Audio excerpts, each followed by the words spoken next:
get your curse words out real quick. I want to thank you all for tapping in. The Streetball the Pro is the ambassador, and you know I got my man Ballaholic with me. Today we have some guests that is also our partners that is from out of Maryland, and we really wanted to talk to these are the owners, James and Sean of the Warthogs.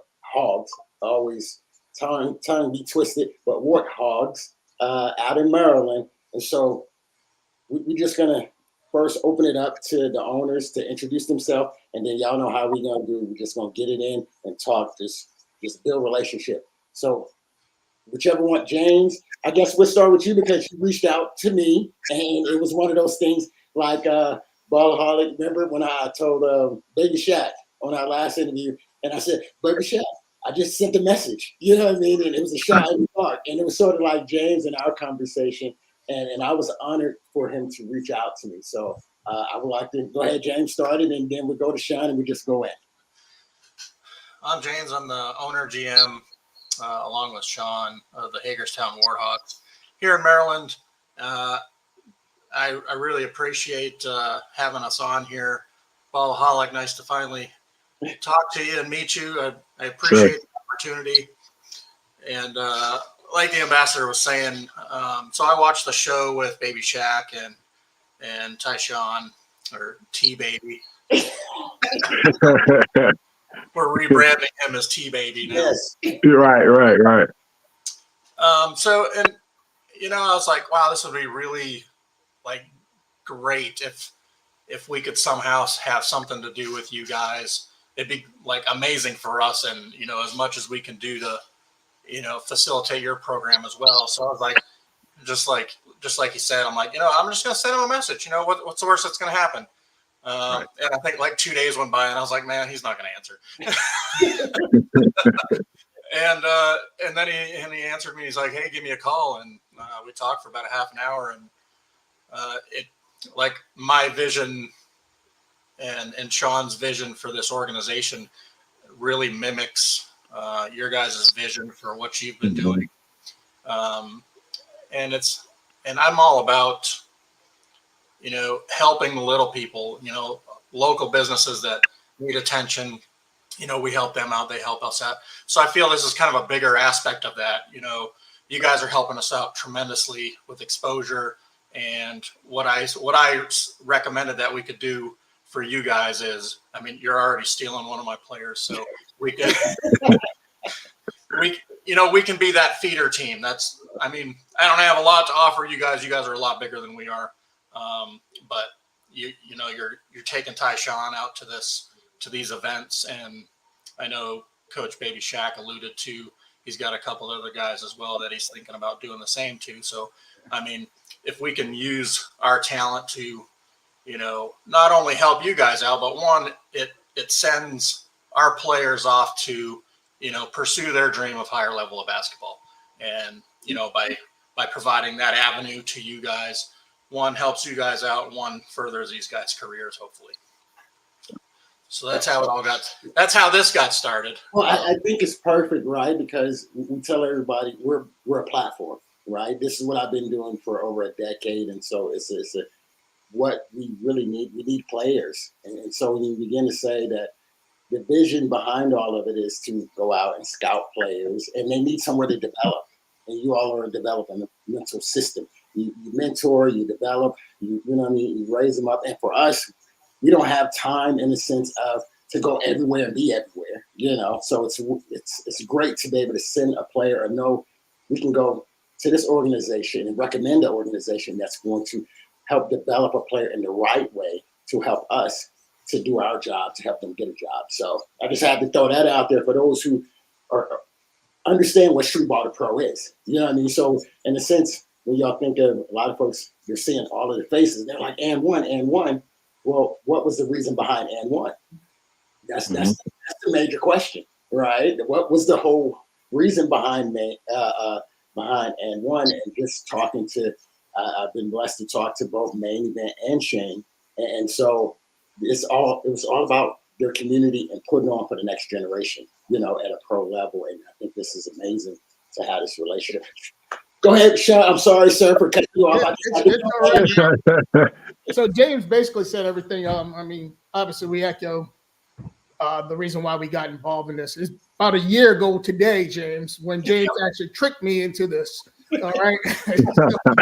So he sends me a message and goes, "Yo, what do you think about owning a basketball team?" I say, "What the F are you talking about, James?" Right? And he said, "Seriously." So he goes on to this and he told me his vision. And I was like, "Well, James, this is what we're about. I am about giving back to the community. I've been blessed where, I had a good career. I've had a great life. I'm still having a great life. Let's say that. Okay. And but there's so many people like me, like you, like us, that don't get that opportunity. So our goal is to extend those opportunities to others, be it through basketball, through the camps, through the mentorship, whatever it may take to get that one kid off the street and realize that they can succeed. It may not be playing ball, but it might be, it could be anything. It could be finishing school. It could be, leading the city of Hagerstown. It could be so many different things. Your path goes different ways, and so many times you don't see where those ways are going. So sometimes there's someone there and say, "Hey, yo, Sean, see that street there? That's the street you should walk up because that's an opportunity for you." So we're blessed and we're happy to be here. We're happy to partner with you guys. And like James said, you're taking away T-Baby. That's our guy. All right. Yeah. What's up, Baby Shaq? What's going on, fellas? Going on, Shaq? I heard the name T-Baby was at one of our games, and one of his family members said, "Hey, I got some Gatorade. Can you give us a T-Baby?" And I'm looking around, like, who's T-Baby, right? I was like, "Hey, James, you need to go find T-Baby," because we didn't know his nickname at the time. But yeah, that's what it's about. It's about giving back to the community. My dream, my goal personally is that every one of our players get an opportunity to do something different. Let's lose players because they're going to something different. So that's what it's about. That's what I'm about, and that's about it. And that's you know what, I'm listening to you, Sean, and this is the same way we kind of got the similar story how Coach Ashley approached me when we were in Mexico. He didn't trick me though, but he let me know his vision, man, and I had the same vision, especially after this had got done. I had been done with Streetball, but just doing a bunch of tryouts, getting invited to a bunch of training camps, and it wasn't really working. So I had a vision of course, still playing, but doing it different, and then helping other guys out in the same process. And Coach Ashley had been doing that already, so it was crazy how we met.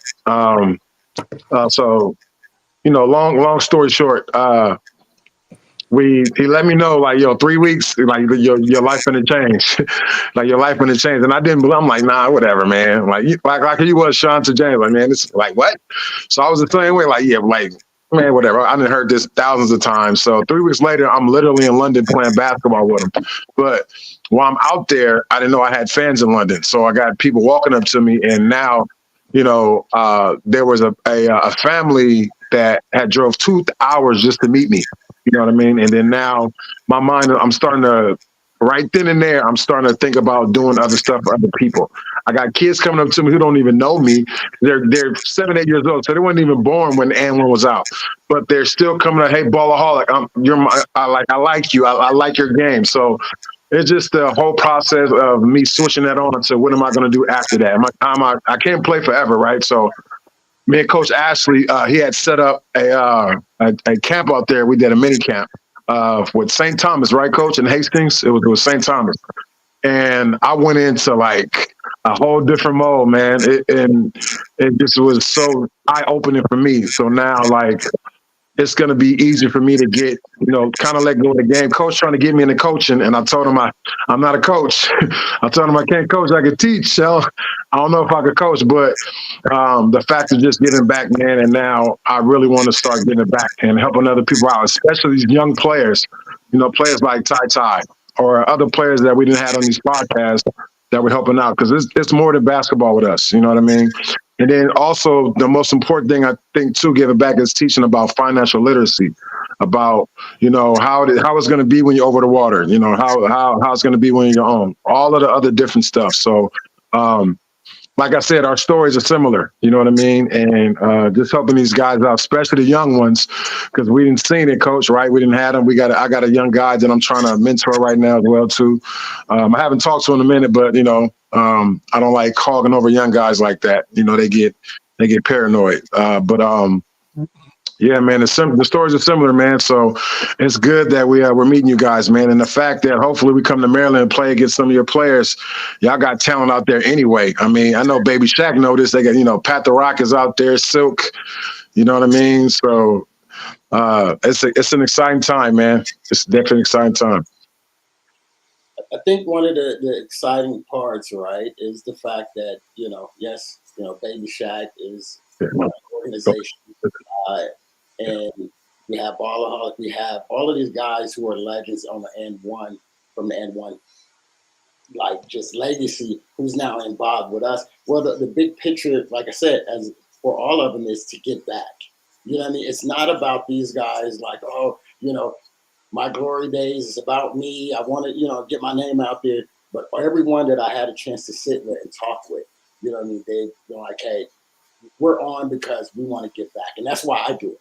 I do it because of the fact that it was all about, let's give back. How can I help give someone an opportunity? Because that's all I asked for when I was hooping. I just needed an opportunity. If I get that opportunity, I'm going to take the best of it, and God bless me where I'm at now. So now I'm here saying, all right, fellas, how do we come together and then begin to be an example and show, the next generation of what it should look like. And it's bigger than basketball, like I said, being a part of the community in all kind of facets, even in the business of basketball. That's why I be messing with Ballaholics. Say, hey, I got to get you in coach and I got to do this and that, because we all know once the ball stops, then what? What's the next move? So I think that's the big thing. It's just being able to see, for me, is everybody see the heart of all the guys that, I'm able to work with and get them out there and just really say, okay, what's next? You got people who really care about y'all, who support y'all. So that's, like I said, one of the things I love about the Streetball to Pro is being able to do that is really just change the mindset on a lot of levels. What are some of the difficulties y'all had since taking over? Oh, that was a good question. There, they just started laughing, and I understand because like I said, being a team owner. But what are some of the difficulties you all have taken over? Everything. If you want, I'll take the top half of the list. Exactly. Shaq could chime in on that one. Let's just say we're starting everything over with the knowledge that we learned from last season. Okay, that makes sense. So we started this with already in the hole, coming from behind. I was the medic for the team for 2 years, and the team folded mid-season about a little over a year ago. So that's how I got into it. I ran into one of the coaches, and they said they folded, and I kind of half joking, hey, is he going to sell the team? And he's like, oh yeah, probably. And one thing led to another, and now I have the team, and it's like, well, what do I do with it?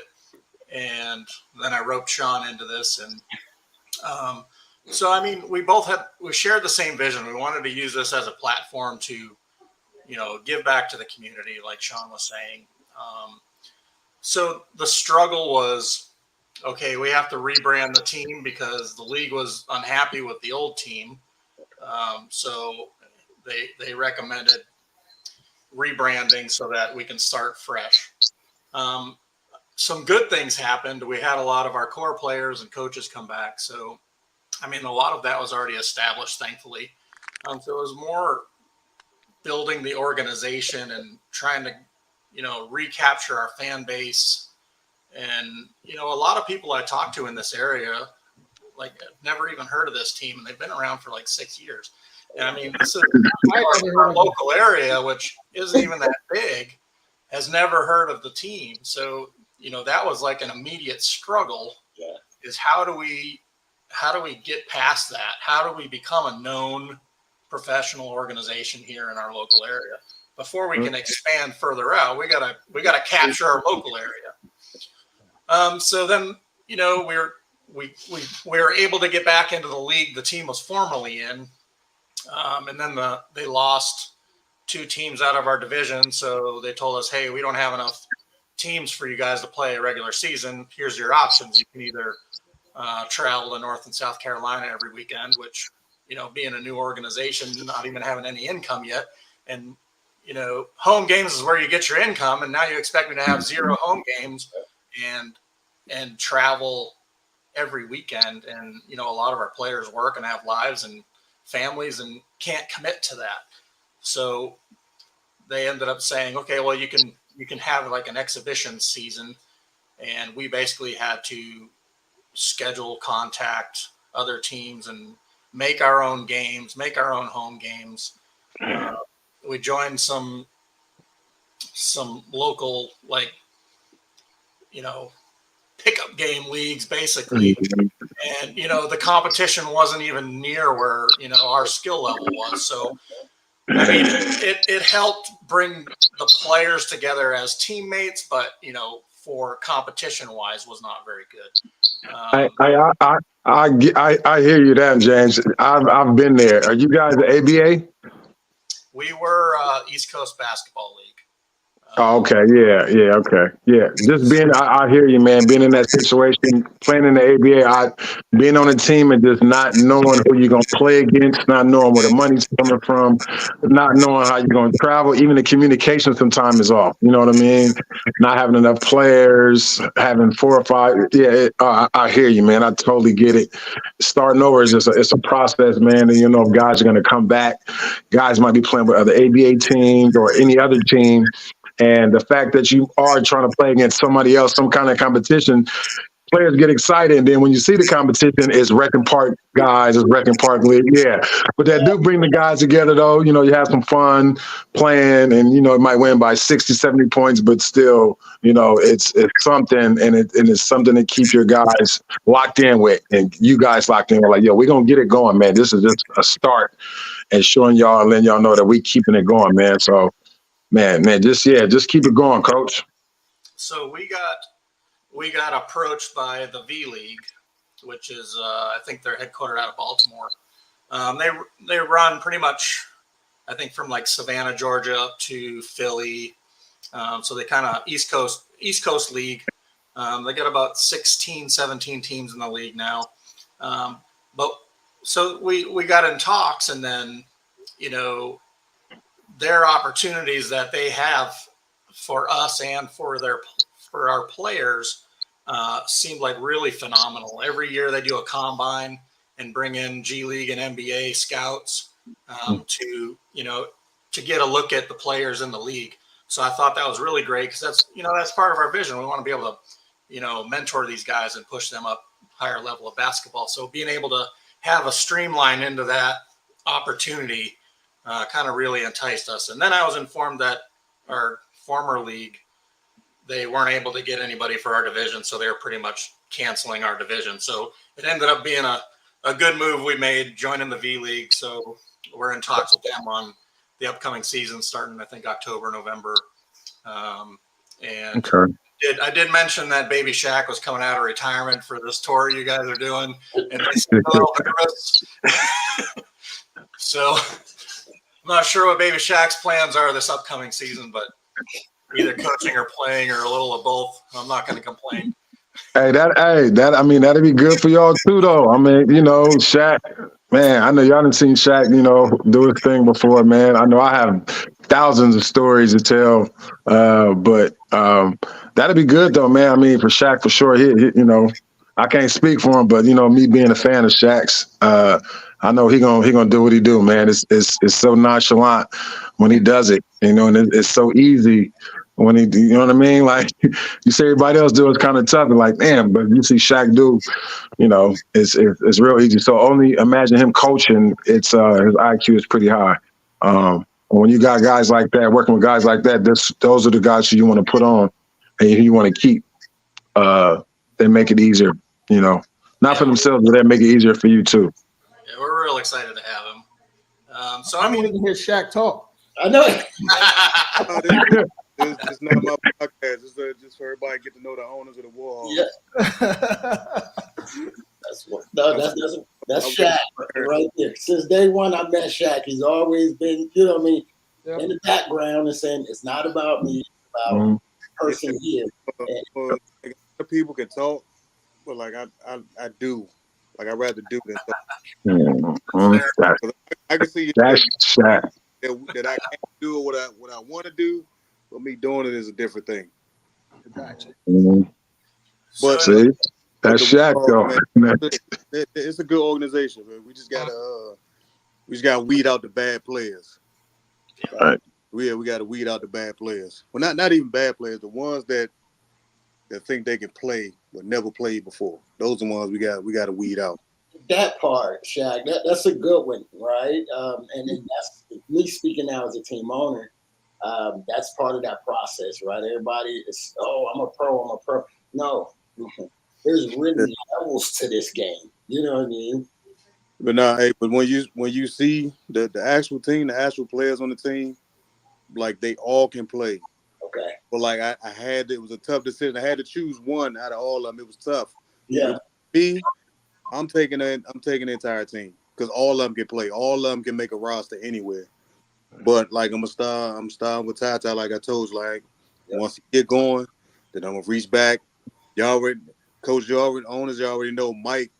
Hey, ball hog. When you see Mike, it's nonstop energy. Like I love. Like Mike will be the next one. Mike is gonna be easy. Okay. All you gotta do is just put him in front of anybody. They're gonna want him right then and there. Mm-hmm. The energy is always there. He don't complain. He don't say nothing. He just go hoop and go home. That's it. That's all he do is hoop and he go home. Yeah, we need hoopers like that. Ty was good. Ty. Yeah. And he chimed in right on. Y'all? Like I said, What's up, Coach? Like Ty gonna be the grassroots. What up, Bolo? What's going on, baby? What's up, y'all? Well, T baby. T baby. No, Sean. Once we get T baby going, like it's going one hand going wash the other because once we get Tao there, he's gonna show what he can do. Then they're gonna know what organization he came from. And then reach back, all right, well, who else do they got? Yep. We're gonna send Mike. All right, who else do they got? And I'm gonna send Devontae because he got himself together. He said his back hurt right now, but once he get himself together, Devontae gonna be next. Then they be like, all right, who got? Then it's gonna be to a point. Then Warhawks like we might have to shut down because we ain't gonna be able to keep nobody. But it will be a good thing. Like say like we lost all our players to overseas. Like I'd rather lose our players to overseas and like the G League or like the D League, like anything, but the league that we in. Like I don't want to lose no players to the V League because I feel like Warhawks like we're the better team. Right. So if we're gonna lose any players, all right. You go to France, you go to Italy, Spain, like y'all just go. Come out. It's gonna be here when you get back. Yes. Mm-hmm. Hey, I'm okay with taking a season off because we ran out of players. They all went overseas. Yeah, that's what I'd rather lose players to their opportunity. Right. Exactly. Are all y'all players from the Maryland area, or y'all got players from like out of state too? Right now, everybody's fairly local. Yeah. One guy out of Baltimore, that's about the furthest away. In the tri-state area, so like we like Maryland, Pennsylvania, West Virginia, like we're right there. Okay. Right. Everybody's from like everybody within 30 minutes of each other, so it's not far. Oh wow. Yeah. Y'all got a bunch of hoopers in that area. Yeah, y'all got It's a lot of hoopers, but they don't know it's more basketball outside of Hagerstown. Mm-hmm. Right. And that's what me and Ty was talking about. Like we're trying to put Hagerstown on the map. I'm not from here. He's not from here, but we're trying to put like we live here, so we're trying to put our city on the map. Like we're from here, maybe from it, but we live here, so we're representing Hagerstown. So we got to let everybody know it's basketball players up here too. Hey, and that's a lot of like where you at, Coach? Like y'all got hoopers up there, but it ain't too much of an outlet where you at, Coach. But you know what I mean? Basketball, you trying to put all the little. Cause I remember every player we had in the podcast, I heard them say the same thing. There's not a lot of hoopers up where you at. You know what I mean? So we're trying to put it out there. So it's always good, man, and it's interesting to hear that when you in a town that is not really known for hoop, but you're trying to put that city on the map. So it's always interesting to hear that, man. It's a lot of hoopers in here. Like I hoop with some of them like twice a week. And I be asking them, like, man, what you doing? I'm like, man, I'm 21. All right. It's a college, 15 minutes, like 10, 15. Go to school. Right. Like just go. Like, go be seen. Like, they need to see what you can do. Like, just go. The school, basically, some people, like, it's like a bike ride to school. Like, you can literally hop on a bike and go to college. Shit. That's how close it is. So, like, if they 20, 21, I've heard, like, go to like 24, 25. All right, you might be past school. All right, it's some semi-pro teams, some semi-pro leagues you could play in to be seen. Like, it's always something. Yep. And like I told you, Coach Ashley, like if my son just moved to Pittsburgh, he getting his career started like in the workforce. So I'm not gonna bother him until he's ready. So when he's ready, I'm gonna pull him too. Like anybody tell me they want it, like I'm gonna help you. Right. And that is what, like, for those who ever question or wonder, like said, I'm one of those very transparent and put it out there. This wasn't a relationship that because of Baby Shaq. You know what I mean? We had nothing to do with this. You know, it was a thing that the ownership, we spoke, and this is the same place I came from. I stay in the country or a town, Bremerton, military town, 30,000. So I'm an example of putting a small town on.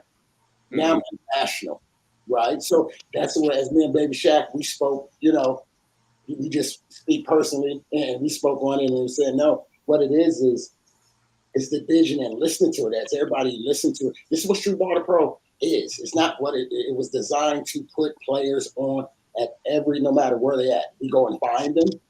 We go mentor, we teach them, and that's what the OGs, we call them, and what they're doing on a tour. They're taking these young bulls and they're teaching them, and they're mentoring them, teaching them business, and we're giving them an opportunity. And that's the beauty of what we have going on is it's almost like on-the-job training. You know, they've already done this. Mm-hmm. You know, they've done it. So now you got, you know, Ty coming up and the Nate, the great, all the young ones, and then once they get on and they learn, like we're saying, we got a whole crew back just waiting. They're all training, they're playing, they're waiting their turn to get on. And the vision that we have, to be honest, we're going to be able to send your whole team. Like we have relationships where I say, you know what, the Admirals, we're going over here. Let's send the Warthogs over here. Put that whole team in, and now they can go and play. And that's the kind of relationship, like being honest, that we have. We have UK. That we're going to, it's, you know, we're going to take over the whole back end, if you want to say, from the training, school camps and things like that, from the games. That's a partner that we have, which is an international that works with other pros. And these are people in Japan, which Ballaholic has seen firsthand, you know, so it's different. I'm not just saying, oh, here's some old videos. Here's old videos to give you credibility, but then let me bring Ballaholic and show the world. And now everybody's like, oh, this is something new. No, this is something that's been going on. It started in a small town with 30,000 people, you know, or 30,000 in the community. And now we're an international brand. But we had to beat Seattle. We had to beat Tacoma. We had to beat the big teams, you know what I mean, the big cities. We went to China and Super League Russia. We beat all of those guys. The guys like Tata. Yeah, Tata. I don't know. I want Tata, you know. That I find them and we put them together, and so the formula works. It's a formula that works, and it's now we're 12 years strong, and now God has blessed me with the OGs of basketball that's on the platform with us, and we're mentoring, and this is their legacy because that's why they was doing it in the beginning. So that's just what we're doing. We just continue to just put it out there and said, hey, my aim. I got Louisiana, Texas. I have a couple other places before all of this was going. That right now I have players. Admiral jerseys is all over the country. You know what I mean? Because they played for me, and I've been doing it and taking players with me. And so this is something that's normal in the minor league circuit, like NBL.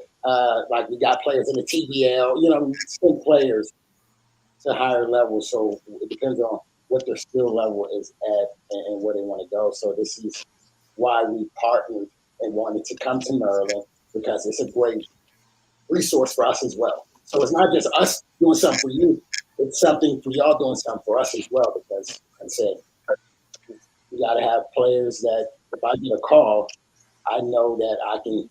And now I'm gonna set this up. Now, if I get a player like James, I want you to tell me, like, we just having a conversation about your player. You know what I mean? And you begin to share. And I said, when we get on the podcast, I want you to begin to share that part, what you told me about T-Baby. I'm going to just call you T-Baby. T-Baby. Yeah, you know what I mean? Because from a skill set, I watched the video, I've spoken to him, but now let me hear from the ownership and the coaches. You know what I mean? So I would like for y'all to open that up because that plays a major part on which he's good to go, but that would be a determining factor if I say, should I take him? You know what I mean? So what is your take on the type of player he is for your organization? Can I say one thing on him first? Yes, please. All right. This is why I love Ty. In midseason, we had a game, and it was all messed up, organizational-wise and everything else. And this man right here did what I wanted to see. Something I couldn't do because I don't have the players' control. You know, he stood up. He took leadership. He took ownership. He made them contact him. He put this team together to make sure we didn't mess out on this game. And right there, I knew he was a man of leadership quality. And that's why Ty's my favorite player, one of my favorite people. And what I can do for him, with my ability, I will do for him. So that's what I can say about Ty as a person. His skills, no, I'm just kidding. But don't let him play, Ty. Don't let him play like that, Ty. But his ability as a person far exceeds the skills that he has, and he definitely has skills. Right. He's definitely skill-wise. You've seen his videos. That's him in real life on the court. Amazing player. But like Sean was saying, he's a leader in the locker room. You know, we had some issues I think you guys touched on in the last podcast.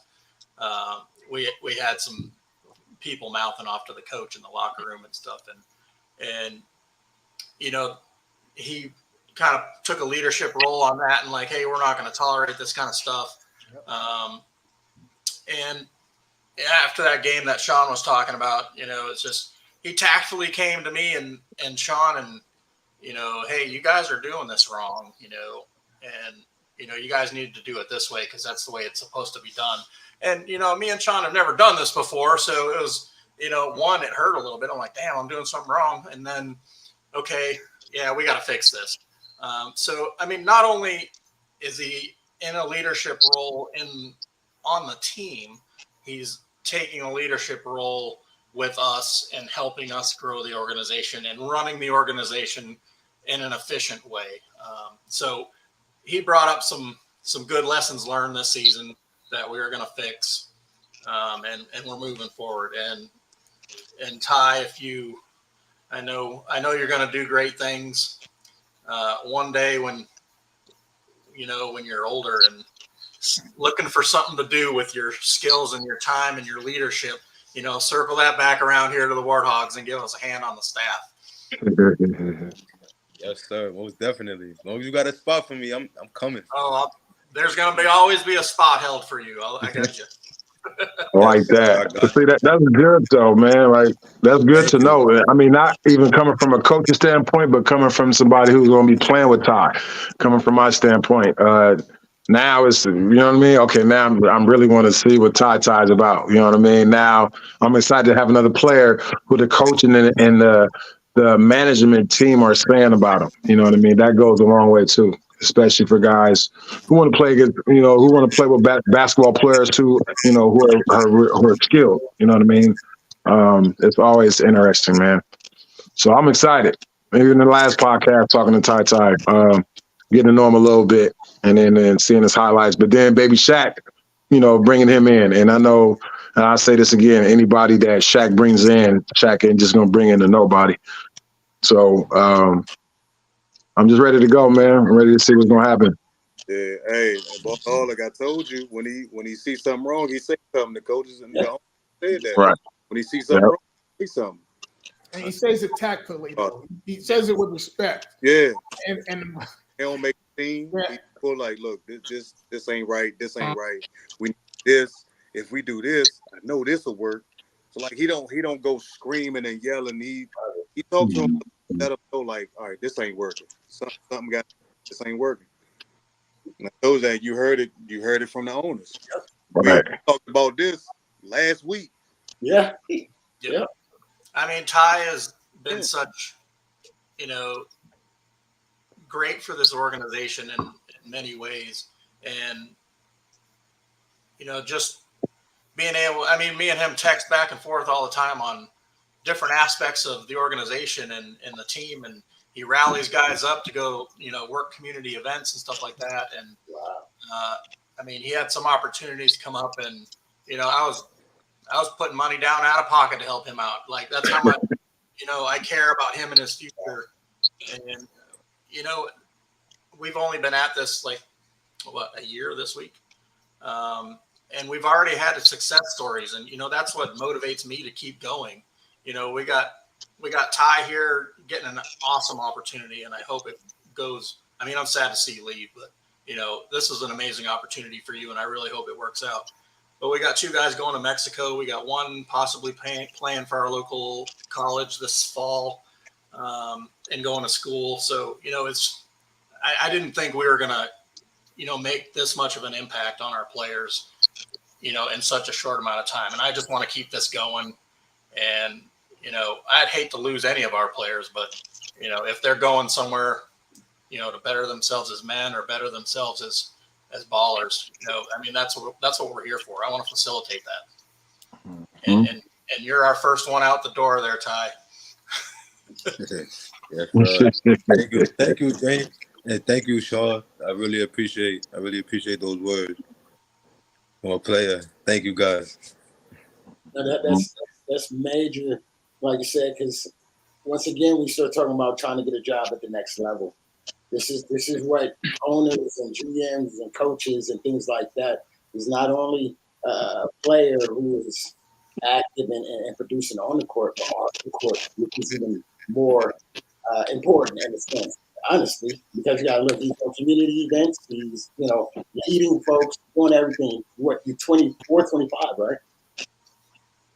Yes, sir. Yeah, so right there, like I said, a veteran status. You know what I mean? Coming in, you got your head right, you locked in, and I'm excited just to be able to work with you and coach you and just be a part of what we have going on because, like I said, I'm used to working with players at a very high level, and I can tell you we've had a couple of players that we brought that you're like, this ain't gonna work for you. You know what I mean? And where we at now, it's really like, okay, we're really trimming down because you want to be a revolving door. You want to say, okay, come on, let's get you out of here.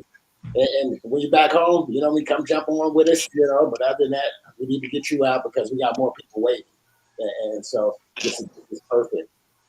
What are some of the things your season is starting.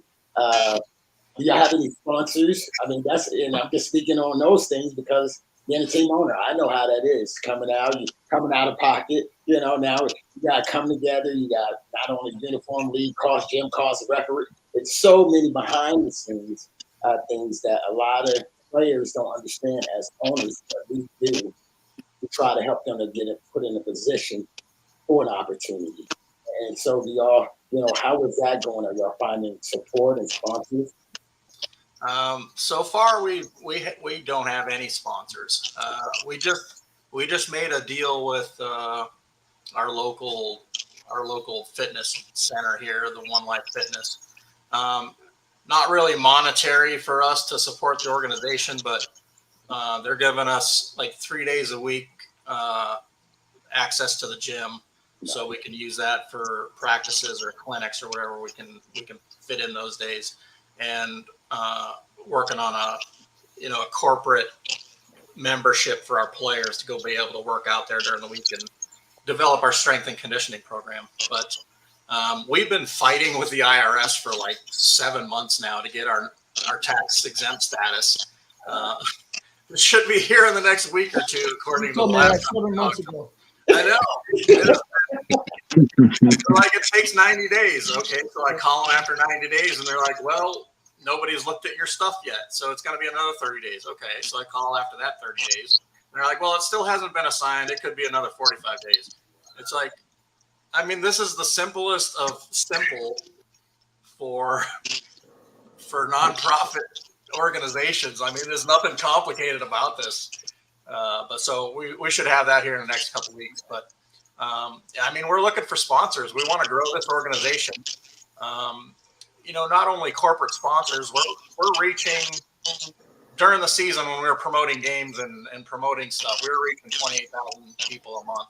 I mean, I think that's huge for local businesses for exposure. We have a community relations package that we can send out. And I would say that the package isn't set in stone. We can mix and match and, make it, whatever a business needs in terms of what we can provide for them in turn for, being a corporate sponsor. We do have one of our board members, Donna Mills. She's a local M&T bank manager here. And so, I mean, we kind of have that. And she's been very supportive of the team and the players. And she's already come out and tried to give, financial advice like before practices and stuff. So yeah, I know you mentioned that about, being financially responsible. We do have Donna that is kind of starting that aspect of the organization to, financially mentor these young guys. But yeah, we're looking for sponsors. We'd love to have some talks with anybody that's interested. What I can say though, we are, like I said, we're taking everything we learned this time from last year to now. So we are one step better when it comes to corporate sponsorship. I've been in contact with 3 people I know who are pretty decent business people who are willing to start looking at our stuff. And one is because now they know we have a product, they understand who we are, and we kind of know how to present ourselves, so to speak. So with that hopefully they look at our packages and be real sincere and sponsors any way they can. But yeah, we're one step ahead of where we were last year, where we had no sponsorships at all, other than some local nonprofits who share FaceTime with us and social media contacts and things like that. And those relationships we're going to continue, but money, we do have to get money to come into so we can actually do the things we need to do with the organizations about helping the youth, helping these guys, these players, and things like that. So. Right. Are you guys doing like camps and stuff? Are you guys like going like talking to schools or maybe like food drives or giving back to the community? You guys doing things like that? We work with it's called Washington County Goes Purple. It's the drug prevention aspect of the county health department. We kind of had a middleman for the Boys and Girls Club, but that really hasn't come around yet. We did a camp with the Fellowship of Christian Athletes a few weeks ago, and that went amazing. It was kind of, a last minute thing, and we ended up having Ty and a couple guys come out, and the kids absolutely loved them. At the end of the day, they were like having Ty and the other players signing their shirts and shoes and hats, and it was amazing to see, how much they love these guys. And the next day when I came out there for the camp, they were coming out of the gym heading for the courts, all chanting, "Let's go Warthogs!" And it's like these players made so much of an impact on these kids that it was just amazing to see. And it's part trying to get the word out that we're here, and we want to contribute to the community. And, I scroll Facebook looking for opportunities like, hey, I'd like to get involved with this. I'd like to get involved with that. So I'd like to get to the point where we're so well known. They're contacting me saying, hey, I have this event. Can you guys come out? Right. And the answer is most likely going to be yes, absolutely. Yeah. Nowadays, right. And then nowadays, social media is definitely, and I'd say that's where you everything you just said, Coach, promote it, throw it on social media, all of them. You know what I mean? When you guys go to camps or, even them coming out chanting, post that, all that stuff. Because I didn't even know that, because Coach told me, like, yo, if you want to get backing up and out, you got to get to social media. And I don't like social media. Like, I'm not the one to type that, post stuff, and it's not me. Coach will tell you that, but he said, yo, if you want to do a brand now, if you want to get your brand out and people to notice you again and stuff, this is what you got to do. And I'm not gonna lie, it's tough, man. It's tough for me to get on social media and show and post stuff for certain reasons, but that's just the way to go. Especially if you guys, like an organization like you guys, social media is where it's at, man. Well, one of the things that we agreed upon, what we want to do to help y'all, is actually set a date for Streetball Pro to come to Maryland. We believe that with the roster and the exposure, the opportunities that we have, that it should help draw a crowd. And the fact that we are partners, we're hoping as well that would help draw, some resources to your organization. All right. We will be behind y'all as well. Like I said, from a business owner, being able to help mentor and guide y'all in any directions that y'all may need, or to use to help build or push the organization forward. And at the same time, the main goal that I always tell everybody, it's about opportunity, right? So once you can show that you have a platform or a vehicle that can give people opportunity, that's when they start getting those calls, right? So what happened for me is, man, Kids Have Admirals, like I said, say, where is the Kids Have Admiral?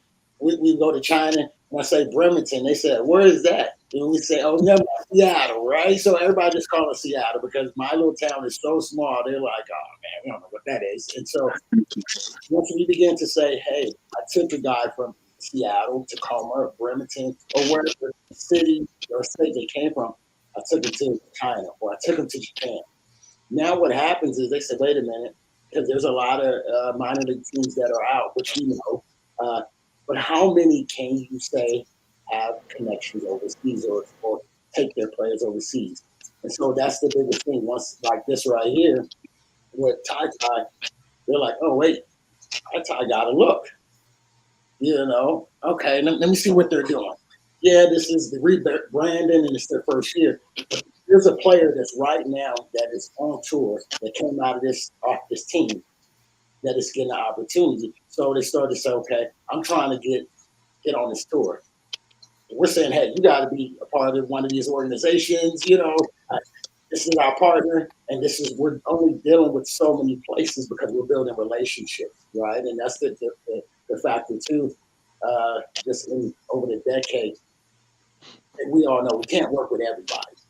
Right. So that's that other part. So that's what we're doing, is positioning ourselves in our partnership in certain locations where we're saying, go to that organization. Your likelihood to be able to get to us is going to be great because that's our partner and we trust them because they've already provided players that can do those things. And now from a business, local, especially local side, because that's where it all starts. And what's really big about the community is saying that, hey, now we can help you reach. Now you say you have like 20,000. Now by partnering with us, now you have probably like 2-3 million now, right? Because we have players that have those kind of following, and just all of us coming together and saying, hey, guess what now? Your promotion can get on this platform as well. So now you have more value as an organization because now you got players and you have a bigger reach. So that's something for all the sponsors who are, I would highly recommend, working with them because of the fact that I've been in their spot. I know where they're at. And I used to tell people, Ballaholic could tell you, that was our little saying when we first started doing our little trials. We was only charging $50. We said, hey, it's $50. We're flying to your town, and we're going to look at your talent because once we get started, it's going to be very hard to get on now, And so that's where we at now, where it's said, hey, get on, you got to know somebody, and you got to go through certain things, and it's just a lot harder. So that's why I'm just throwing that out there because we started $50, and even our little tour that we're doing now, it's not like our promo tour. It's just a promo tour. Now, when we start our full tour, now that's a whole nother ticket price. There's a whole nother sponsorship package. So that's all we're saying is just from a business standpoint, for those who are interested in sponsoring, very great, company organization.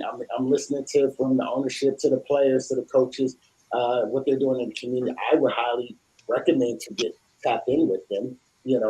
Start with the small package.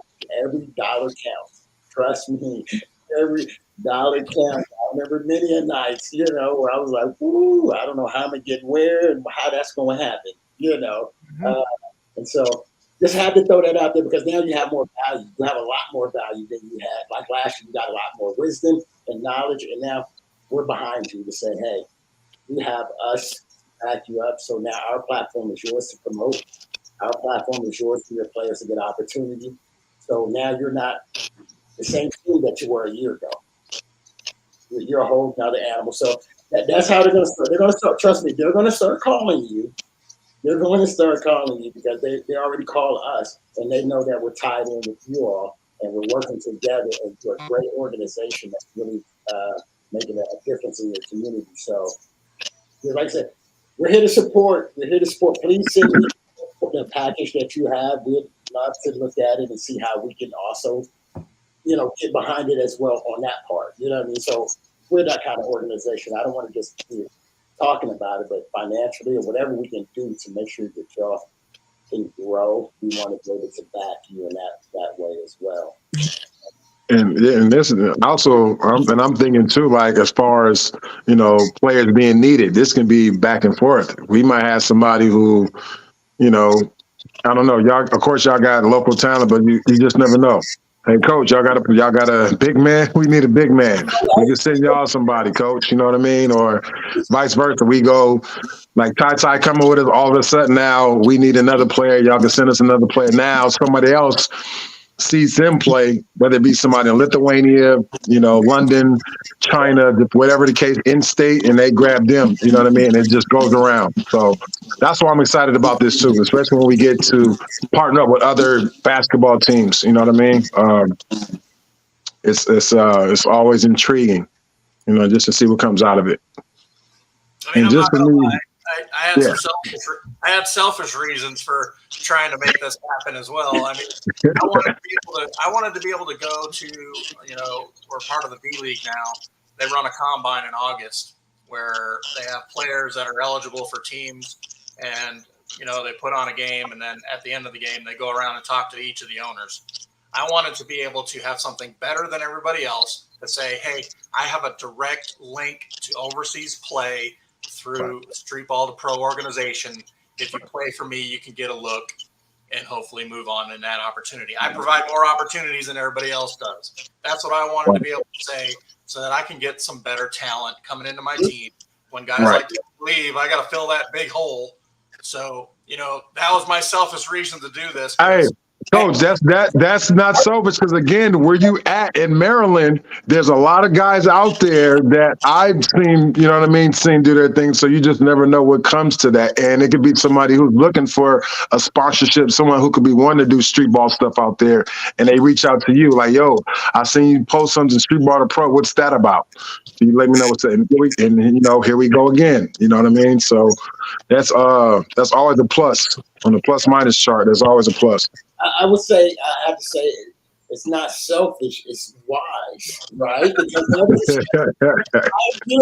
as an owner and as a leader, everybody is following your direction in a sense, right? They're trusting you have the best interest for the players. So part of the ownership, y'all have to make sure that y'all do what's best. And that was my mindset as an owner. Like everything that I do, all my relationships, you can call it selfish, but the logo or our motto is we all eat.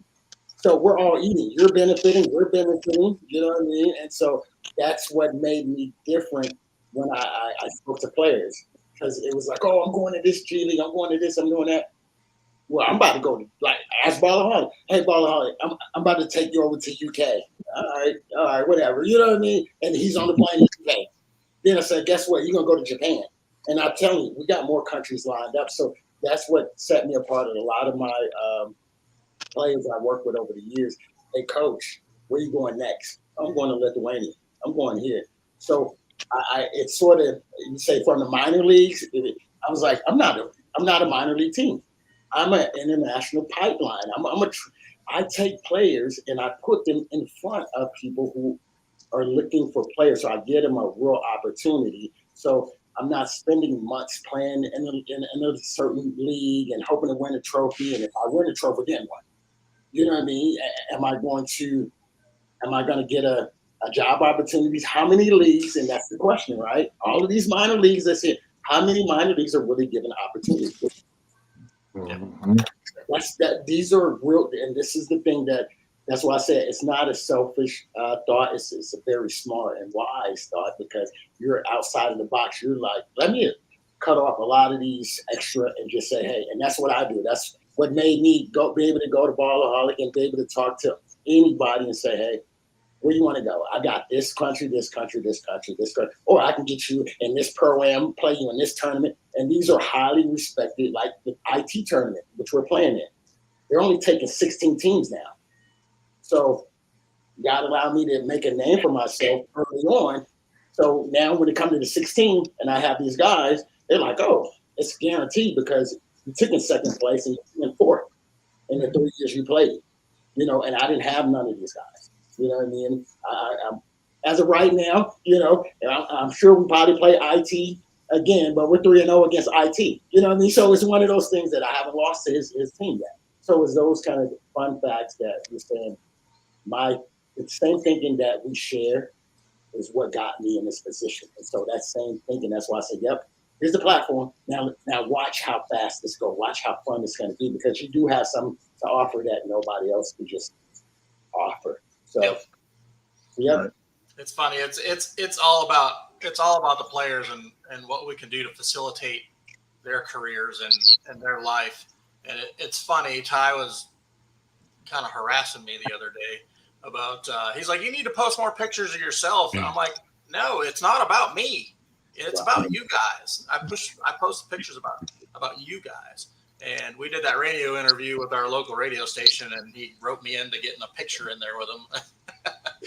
But it's about the team. It's about the organization, which, you know, is what holds up these players. The organization is supporting these players up and, you know, mentoring them higher level of basketball, which, you know, is everybody's dream. And at the same time, we want to make them good men. I've brought up multiple people on the team that I'm like, hey, look, if you're looking for a career field, you know, outside of basketball, I'm like, so I'm a paramedic here in town, and I'm like, you can become an EMT, you can become a paramedic, and get a job. All of that training for free. Yeah. Maryland offers it for free, so you can. I mean, it'll take 6 months. It'll take 6 months to get your EMT license, but that's a guaranteed job. There's a shortage. Hold on. He told me the same thing. I was like, oh, what? Hey, James, what's the age limit? 6 months? That ain't nothing. I know. Right. I think you gotta be 18. 6 months ain't nothing. Hey, for real. I know you can start taking EMT class at 16, I believe, because I know the technical school does. But I mean, to actually work on the ambulance and drive the ambulance, you got to be over 18. I actually was going to set Ty up with the ride along, but then this whole, you know, all these events coming up this summer kind of sparked his interest. I'm still going on the ride along. Yeah, that's what I'm saying. Yep. I mean, there's so many opportunities. Kevin Hart set me up with a ride along. Between me and Sean, we have, you know, the background to really point people in a lot of directions. We were both military. I'm retired Army. He was in the Army. He's retired, you know, local police here. You know, I was a federal agent for a while. You know, I'm a paramedic now. There's so much advice that we have to offer. Hey, you was the feds? Oh, you was the feds? Uh-oh.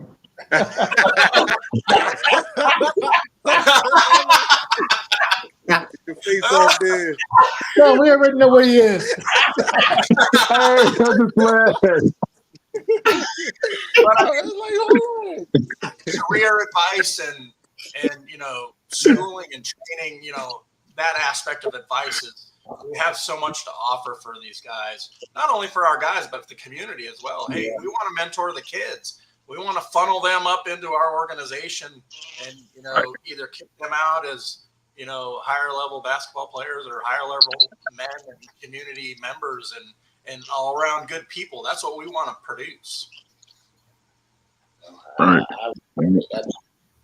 It's bigger than basketball, right? We always see that, but here is a program that is showing itself that it really is bigger than basketball. You know what I mean? I mean, like how many, and that's the biggest thing. We want to be able to put our young men in position to take care of their families when it's all said and done, and be better men, build up the community. Because, like I said, basketball, it's going to stop at some point. Mm-hmm. Once the ball stopped bouncing. Now what are we doing? So let's put ourselves in the best position, or help them to put themselves in the best position. So when the ball do stop, they're okay. It's not, and this is for players, I'm sure, that can tell their story once they stopped or they got injured. Then what? They didn't know what to do. Now what do I do next? How do I keep going? And so by being able to give them the tools, as I say, to fish instead of just feeding them, and saying, okay, show you some different options is great. And so, yeah, I had to say, because I'm also a veteran too. For those who in the Army, I'm also an Army vet. So it's mad love on that part. Yes, I'm just Ty. This is, for me, I think this is an amazing organization to be a part of, to start, to start your career, because it's already started. It's basically now you're just staying in shape and getting ready for the next job. And that's all that's happening. When you go on tour, boom, that's what it is. Then you go back, and when you go back home, we're coaches and owners, we're like, yep, as a pro, we're not worried about you getting staying in shape. That's part of being a pro. But with a system like this, we know that your mentals, because that's the other part. If home life or things ain't right off the court, it's hard to perform on the court. What I mean? So it is an organization that cares about you as a whole and all the players as a whole. And so I just say salute to you all. It's an honor to definitely be working with you all and to get to meet you all. And that was my thing, James, when you reached out, and I was like, I remember being in the spot. I remember caring so much about my community, my players, and everything. I'm giving all that I have. I'm giving myself. I'm giving my money. I'm giving my time. Let me just reach out, and it's going to be that one yes is going to help. Change everything that we're doing, and that's what I feel like just one of the yeses that you're going to get. That is going to help you to fuel what you're doing with your organization in Maryland. So. That's going to be something that everybody in Maryland, Hagerstown, be on the lookout. Streetball to Pro will be coming there. Like I said, we're going to be bringing players. We're going to do an actual game and tour, camp. So we have more things behind the scene that is going to be coming out.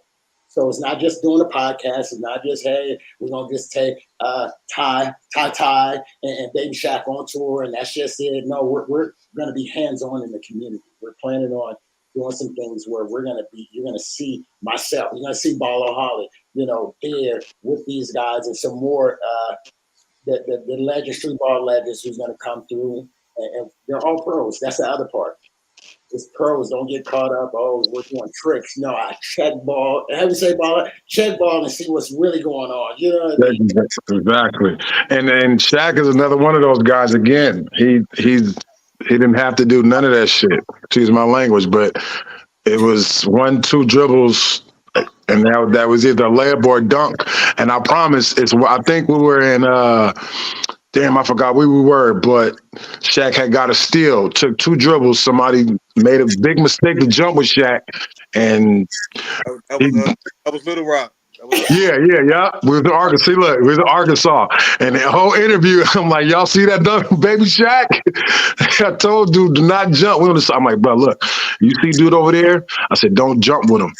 No, I'll block his shot. I'm like, all right. And It's funny though because that guy he told me outside that he was going to take my job. see, To my face, he was going to take my job. Oh wow. And that right there, like you're not taking my job, taking food out of my kid's mouth. So like, I'm not even worried about you now. I wasn't worried about you from the beginning. I'm really not worried about you. You just made yourself visible. Now I see you. I'm not worried. Now I know who you are. oh my God. Yeah, man. It's so much. It's epic, man. There's so many Kodak moments, man. As I said, I want Ty to experience that, man. I want all of them to experience. Everybody, come on. And that's the thing too, Ty, with us, man. We have so much fun, man. You're gonna forget about a lot of bad stuff that you done been through, brother. We definitely gonna take you in, man. I tell you, like, 'cause it's supposed to be fun. Yeah. Like when basketball when it stopped being fun, get walk away from it. That's what when it stopped being fun, I walked away from it. I get into the business part. Like the money was great, but I didn't get into the business part. Right. That was my getaway. That basketball was my therapist. Mm-hmm. I'm going through some stuff. I grab the ball, grab my. I go to the gym. Because the walls inside that gym, they listen to you. That part. They the walls let you vent. That's why I go to the gym. The gym, like them walls in that gym, will let you vent. They ain't gonna say nothing bad about you. Nothing. They just gonna listen. Huh? Yeah, for real though. For real, that's what a lot of people don't. That's what a lot of people don't realize about sports. Like when you're good at something, when you're going through a bad time, you go to that safe place. Like basketball, football, golf, like all that is a safe place. So just keep that in mind, Ty. When you playing, like when you're going through something bad, man, hit me up. Let's go. We can go to the gym. Just hit me up. Go outside and shoot around. There's a bunch of courts out here that ain't nobody use. We can go outside, shoot around, and I listen. I can't tell you nothing wrong about your life. That's your life. Yeah. You gonna come listen. That's it. That's a fact. Preach, Jack. Preach, Jack. If you're to a point where you can't control it, I bring a ball where you can just kick that shit all over the place. Just keep kicking the ball all over the place. But like, just don't take it back home. Nope. The little girls you got, man, you can't take it back to them. It's a whole different daddy go back home. Like, yeah, you upset, but you gotta leave all that outside when you go in the house. That's a fact. That's how you did. That make you a man. Yeah. Yeah. It's gonna get tough. It's gonna get tough. Trust me. It's not a cakewalk. Life is gonna get tough. Yeah. You willing to fight the whole thing? You ready to fight? Just stand 10 toes down with your head up, man. Fight. Absolutely. Like you hit me earlier. You like, big bro, I need your help. Look, I ain't got all of it, but here goes something. Right. That's just me. Mm-hmm. And Ty, you're a prime example for the guys that we trying to get on, man. A lot of times you run into players who think they have a lot of entitlement to themselves. You know what I mean? And I've spoken this before about, for example, guys who have played in the Big East and the better teams as opposed to guys who play in the Ivy League teams who want to get up there. But the guys up there already have entitlement because they played Big East, ACC, as opposed to the guys coming from the lower leagues like Ivy Leagues that have that motor. But the guys up top, they think they have that motor, but it's guys that, you know what I mean? So the comparison, and I think, I'm not saying you from the bottom, but it's guys that are at the top that you're way better than. You feel me? So the fact that, the situation you're in right now and listening to Shaq and James and Sean, I think you're in the right position, man, to get up to that level. You feel me? And the fact that you have your dad too, so you got a lot of motivation and support surrounding you, brother. So again, once you come in with us, added to Baby Shaq, man, you're gonna have a lot of fun, a lot of support, bro. And I'm not just saying this because we're on a podcast and I'm just meeting you. This is real because it's the same thing. Ashley had me in the same situation. I'm talking, but I'm around certain people. Talking to certain people, I'm like, yo, I'm feel like I'm trapped. I'm stuck between the rock and the hard place. I don't know what to do. I don't know what's going on. I don't know what's going to come out of it. But I wanted to just being patient and staying with it. And it just opened me back up, bro. So we're gonna do that for you. Because I appreciate was it. talking Most definitely. that James that he reached out to y'all, and I texted him. I was like, you don't have to do that for me. Like, do that for you. Yeah. Like, Right. I think you got to bring like my affiliation, like because I was with the war. Like, you don't like we good. Like when we talk, that's good. Like your relationship is your relationships. I'm cool with James and Sean, so like it don't matter to me. But I want you to have that relationship with them because of me. And as soon as I saw the post, I texted her. I was like, I have to do this for me, dude. And I told him that. Like it's like I'm not like everybody thinks, like from the outside, and then people think like me. I know my superpower. My superpower is I like to help people. My superpower. Yeah. Like granted, like Superman, he can't be everywhere at one time. Like there, I can help. If I can help him, I can't tell you. Like I told Tab, look, I ain't got this.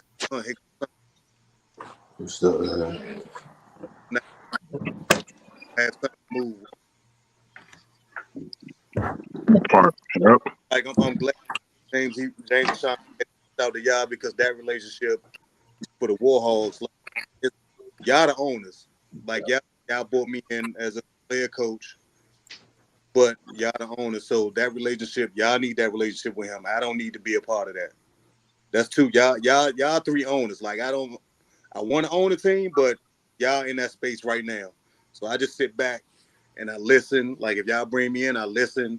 I'm just gonna sit back and listen. I'm gonna be a student. Mm-hmm. Because y'all know what y'all doing. I don't know what I'm doing on the ownership side.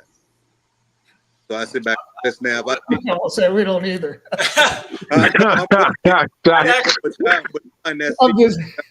Y'all in that seat. I'm not. I get you.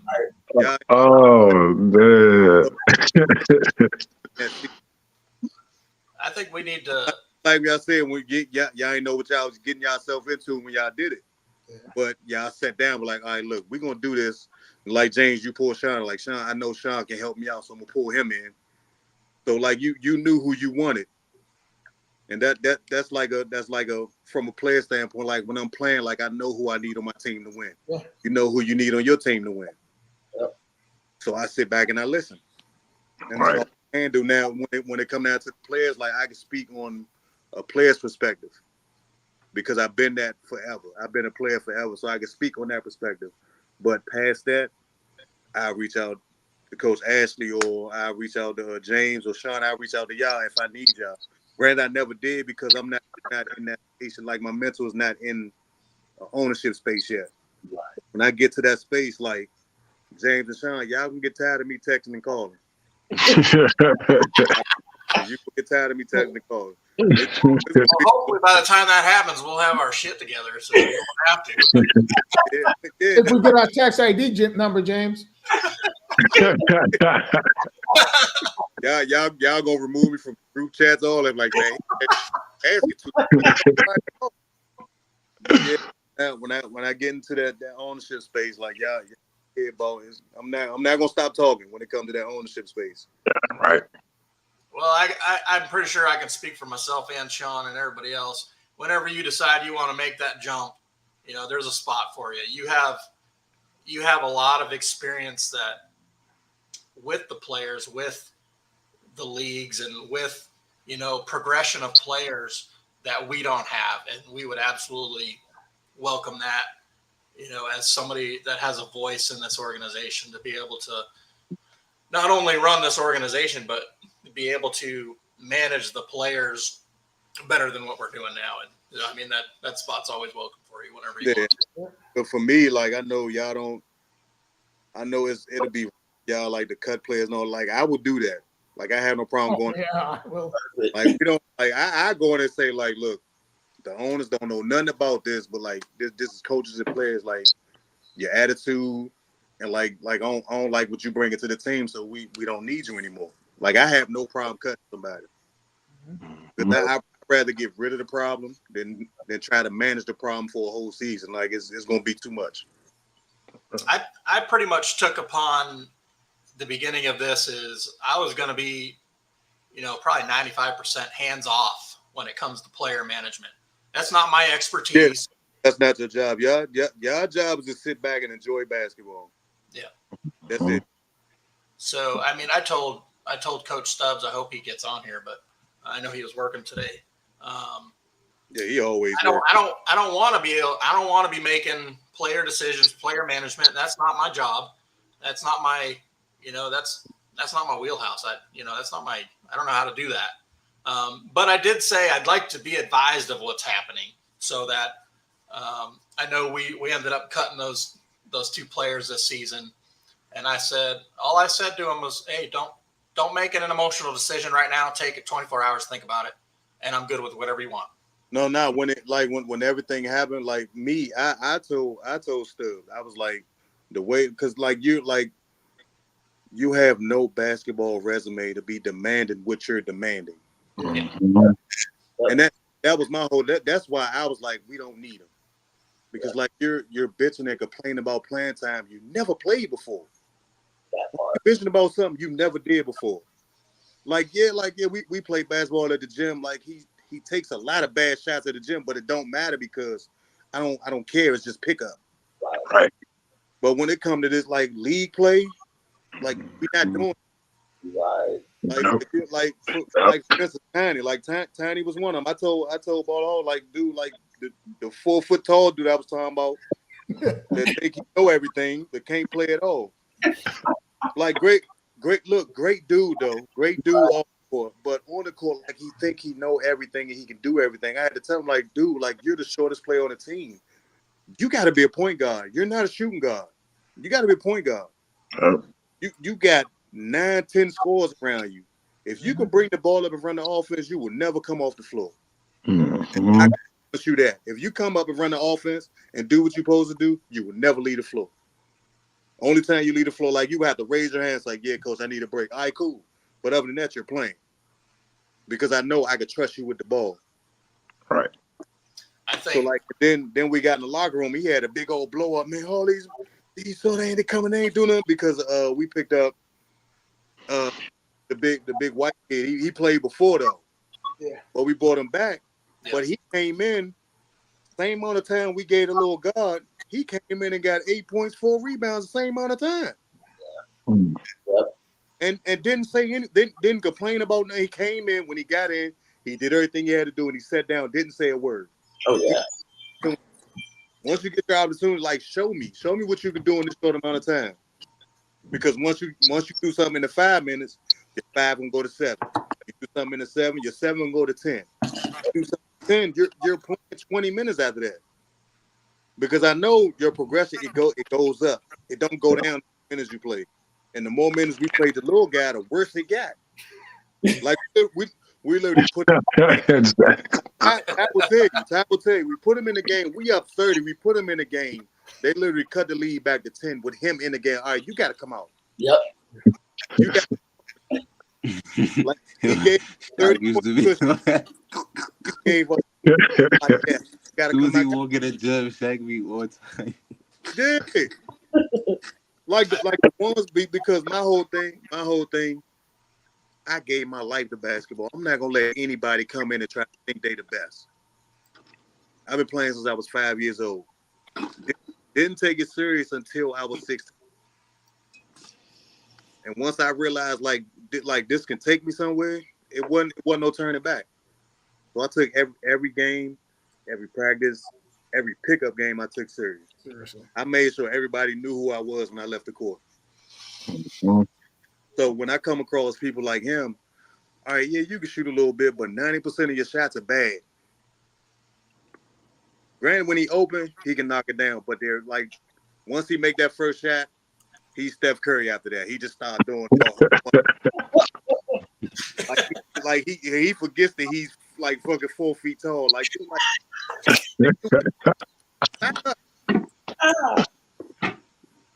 but yeah, Oh man. whole thing like with the that's why I say with the own like y'all, I don't want y'all to have to deal with that. Like, yeah, we're gonna tell y'all, but like if I say no, I don't want him on the team. Like I had a I had a lot to deal with. Like it would be a short period of time, but like if I hear too much in minutes, like yeah, I'm good. I'm good on him. I think I'd like to get to the point. I mean, we learned some lessons this season.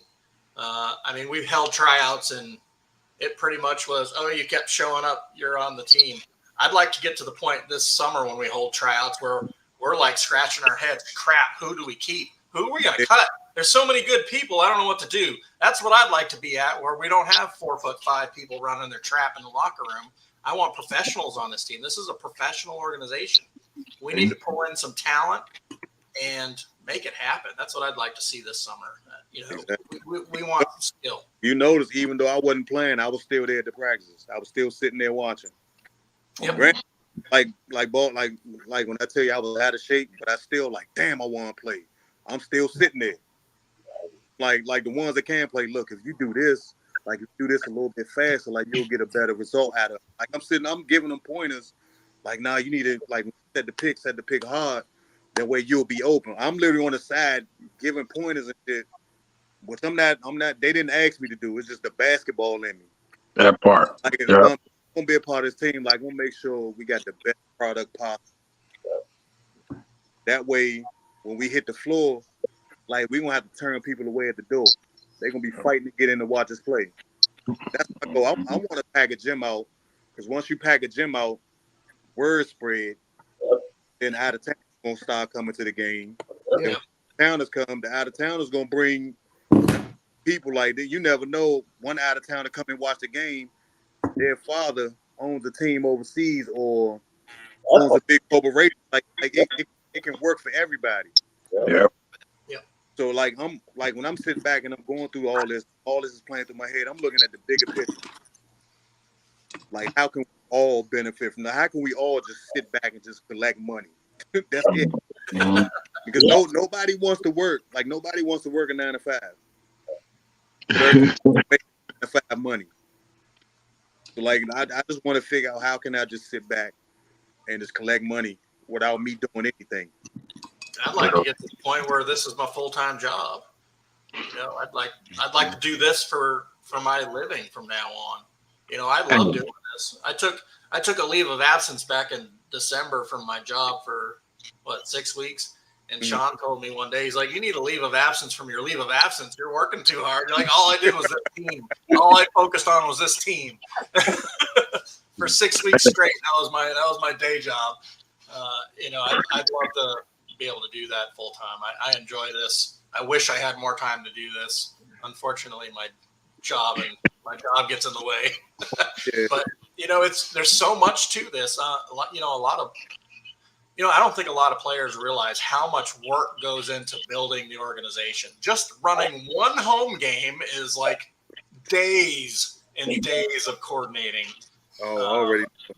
And we made some good contacts. We brought in some kids twirling teams. We were gonna bring in a competitive cheer team to come do halftime shows. We're working with these youth organizations to come in and be part of the home games. And I'd like to. I haven't found anybody to start it yet, but I want a Warthogs dance team.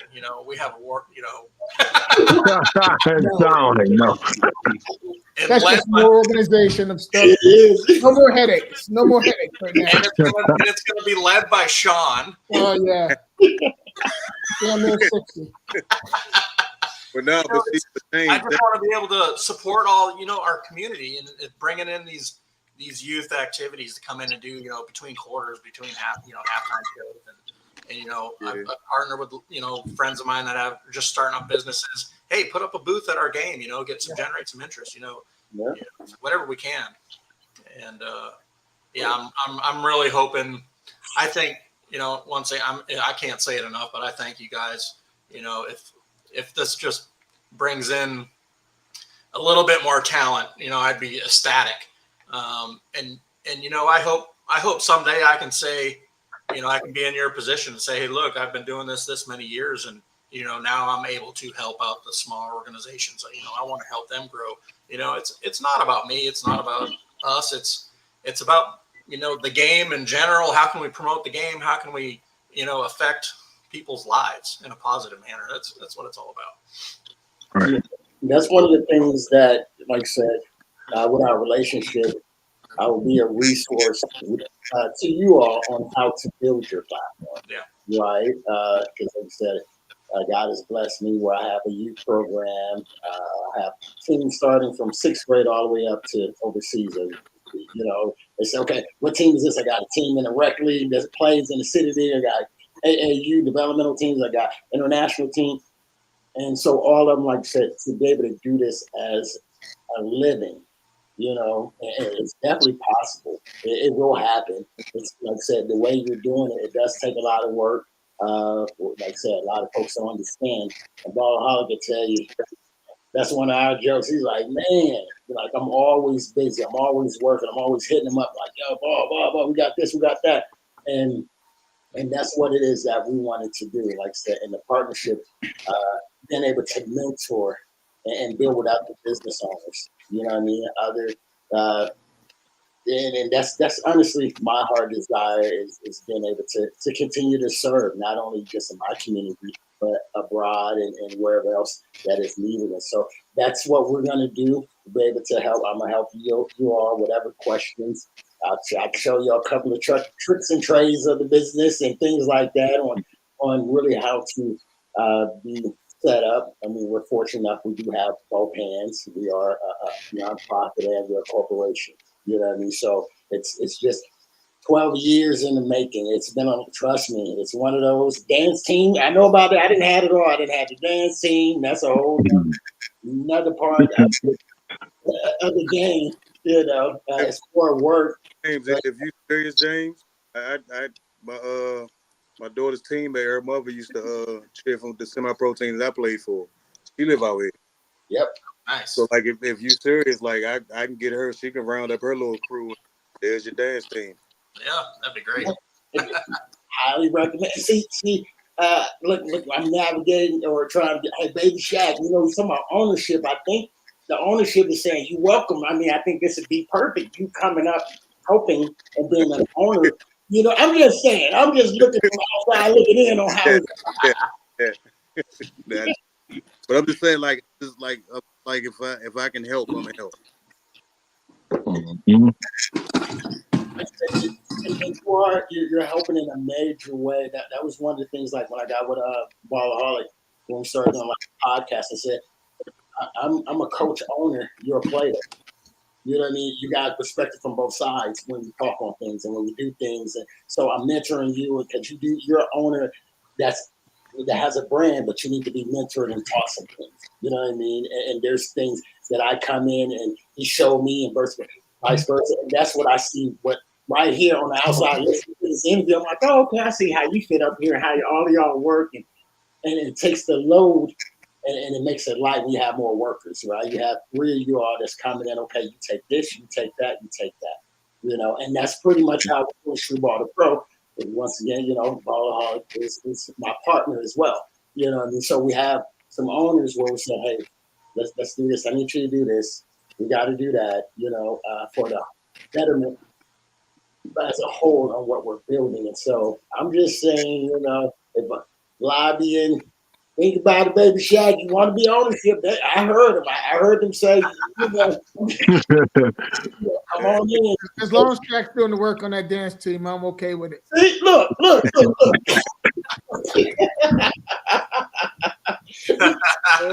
Just saying. Oh shit, that's funny. Hey, I gotta sign off. I gotta do house stuff. I gotta do my husbandly duties, even though I'm not married yet. So, Ty knows, you know her. She's in charge. Oh, man. Hey, hey, man, I was gonna go there, but I ain't gonna go there. I was gonna say something, but Coach knows what I'm gonna say, but I ain't gonna say it. So James yeah. did not say a word because I I'm not saying that. Hey, Sean, I understand. Y'all about to get the podcast spicy. I understand why. yes. All right, fellas, to the next one, man. Great meeting you guys. Yeah. I'll see you soon. Sounds good. Hey, Sean. All right. Later. All right, John. Oh man. Yeah, but all this, like James, it's gonna work out, James. It's gonna work. It is. Tag grass everything. There's been days that I'm like, man, why am I doing this? I'm getting nowhere. I'm treading water. I'm like, I call it quicksand. You know, the more I try, the more I sink. And then something awesome will happen, and it'll be like, yeah, this is worth it. I love this. And you know, it's just it's a vicious cycle. And but I mean, along the way, you know, the amazing people that I've met and linked up with and helped, and you know, it's been great. And I still, you know, our vision is still there, and it's, you know, we're starting to see results already. I wasn't expecting to see results this soon, and it's just amazing to see, you know, Ty moving on, and you know, potential of other players going overseas this year and going to our local college, hopefully getting an education and playing ball, and welcoming Baby Shaq to the ownership team, and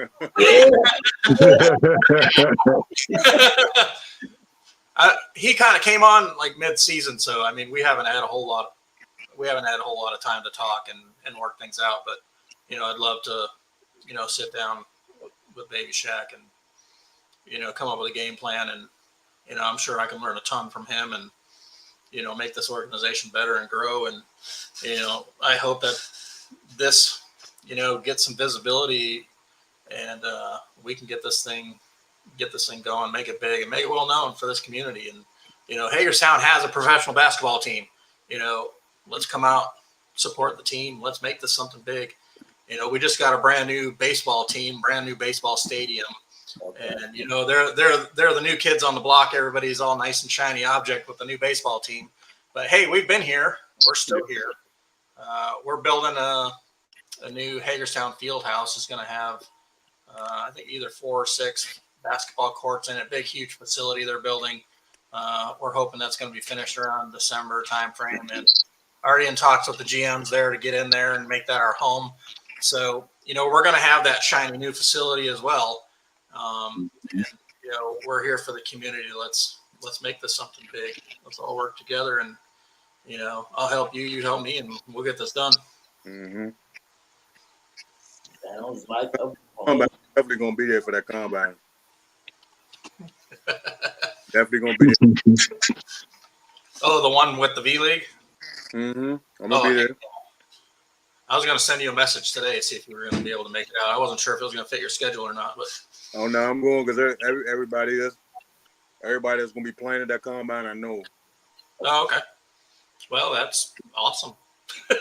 I'm going to tell you. Not only do I have Baby Shaq, I have, you know, Streetball the Pro. Look at what exactly. Move yourself to Hagerstown.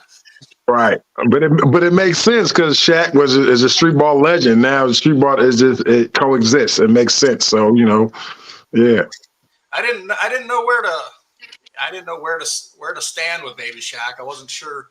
I'm still struggling with what to call him. I have a problem saying Coach Shaq, Coach Baby. I don't know what to say. I've been struggling with it for a while, but you know, I didn't know how to.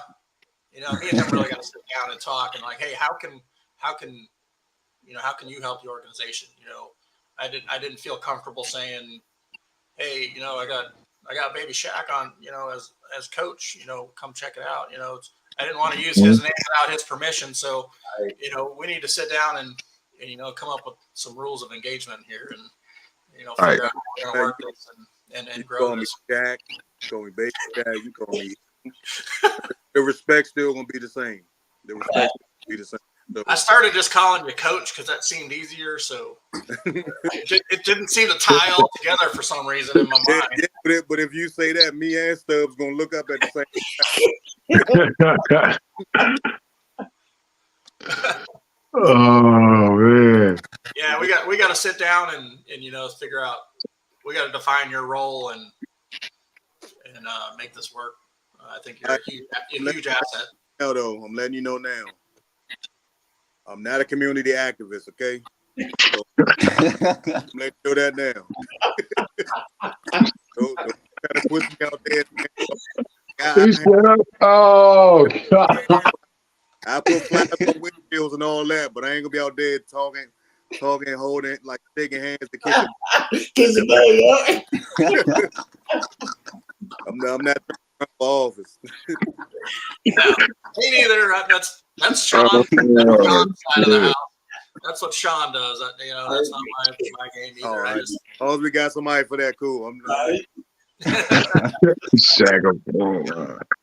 Yeah, Sean is very politically connected. I am not, so that's his aspect that he brings to this. But yeah, I mean, I think you have a ton to offer this team, Baby Shack, and just experience and mentorship alone is invaluable. So yeah, we got to sit down and figure out what you want to do and how we can make it happen. And I think I just want to get the Warthogs to a position where we can pay the players. That part. I want to get them to a position where, like, we can pay them enough where if they're not, like, if they don't make a team, like make an overseas team, they can still come back and earn a little bit of money while they trying. I don't want them to just give up. Yeah. So we had a suggestion that we were going to try out this season, having players sell tickets and they get proceeds from the tickets. So if you go out, one you're selling tickets to fill the seats, which is income for the organization, but at the same time you're making money off of it too. So you put in the effort for the team, you'll get paid as well. We haven't. Yeah, I mean, we got to have a talk about it, how what percentage we're going to get for the tickets they sell and stuff like that. But it's a way that we can kill two birds with one stone. You're making money, but at the same time you're putting people in the seats, which is what you need as a player. We want people in the seats.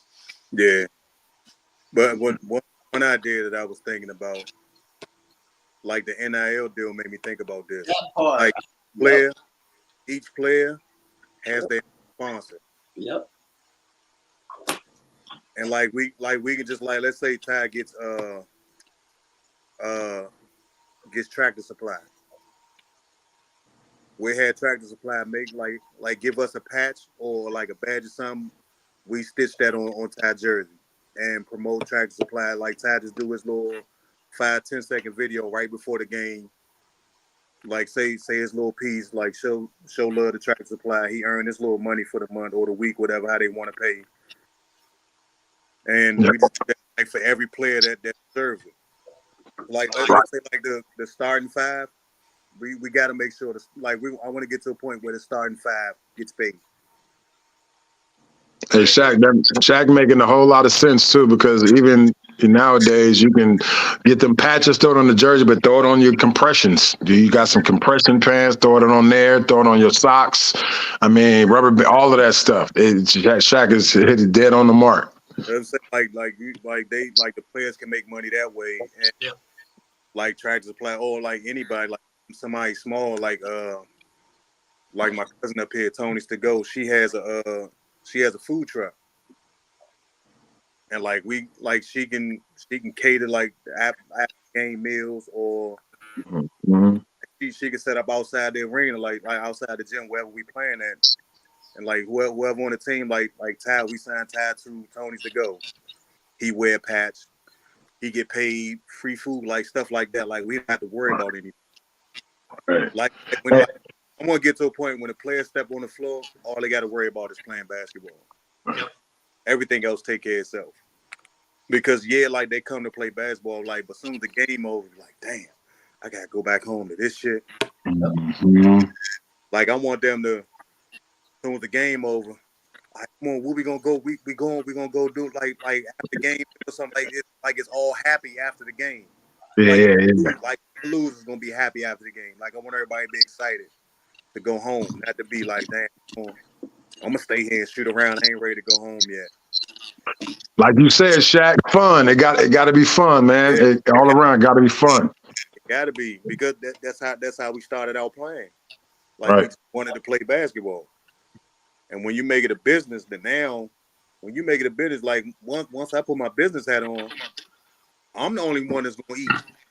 That's all. Like I'm just gonna make sure I'm eat. Like when it comes to that business side, I'm gonna make sure my family good. Right. But when it's fun, oh come on, we can all make this money. Come on, we can all fun. And Baller Hall could tell you when he was on tour with me, I treat him like he was a teammate. We go out to eat, like we do autograph signings. He wasn't even supposed to go out, like he with me. And I dare somebody to say something like, all right, if he can't go, I'm not going. I'm on the fly. I gotta go. So they're like, all right, man, come on, man. You just can't sit at the table with everybody. He didn't want to do that anyway. He just wanted to go. Yeah. And that's crazy because Shaq is keeping it so 100%. Like, your ball, you coming with me, you coming with us. Come on. Come on, man. Because like For real. we was the main attraction, but if he's going to be my future teammate, I want him to see what he's getting himself into before he make that decision. Like, I don't want him to like, man, nah, you can't come with us right now. You're not on the team.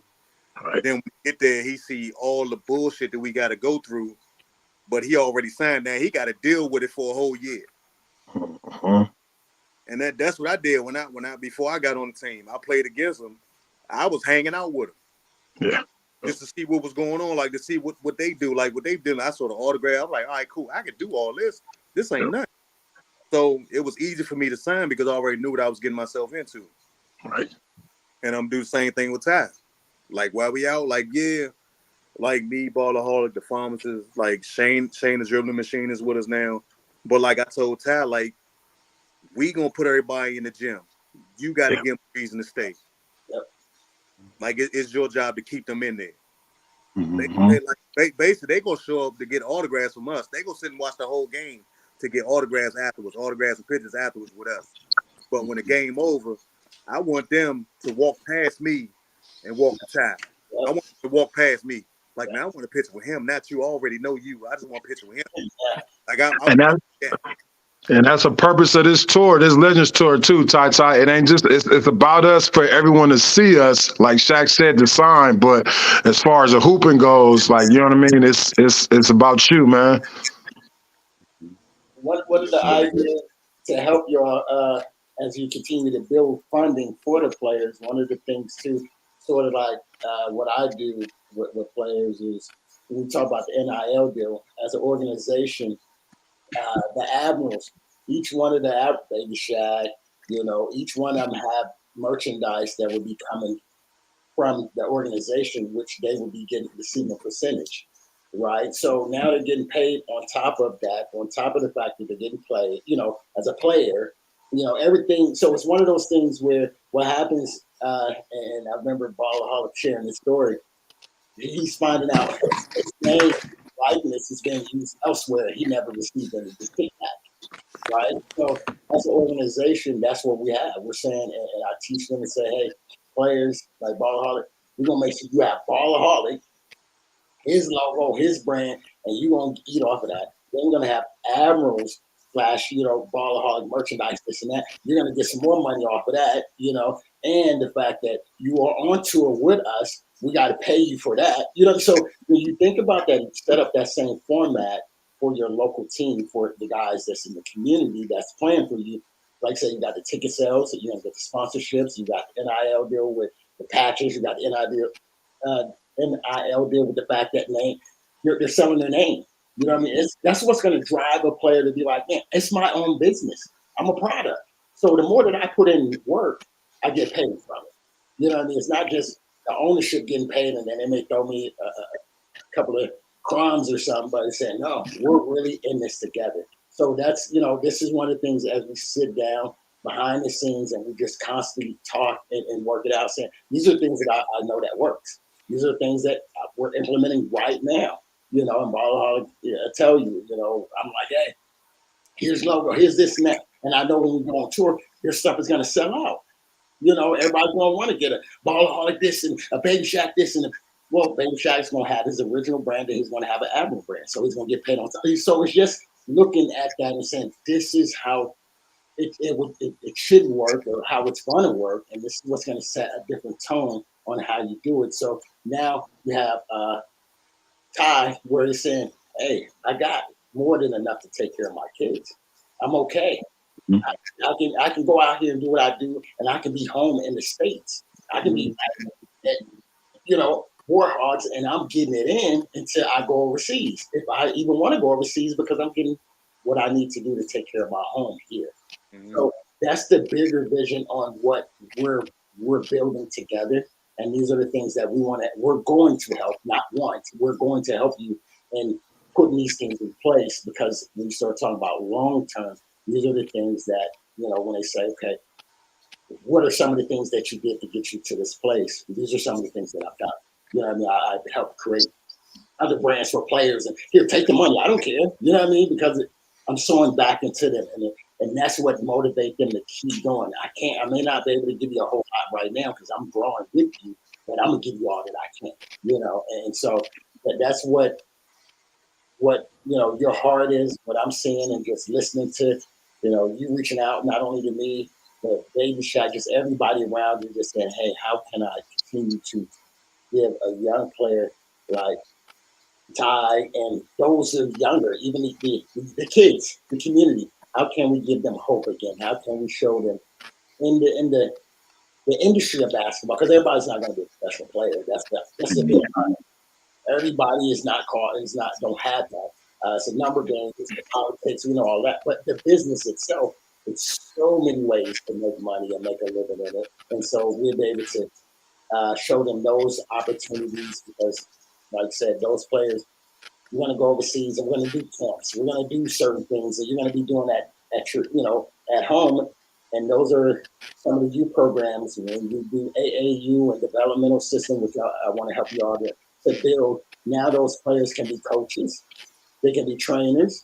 They can be, and they get a kickback. That's how we do it.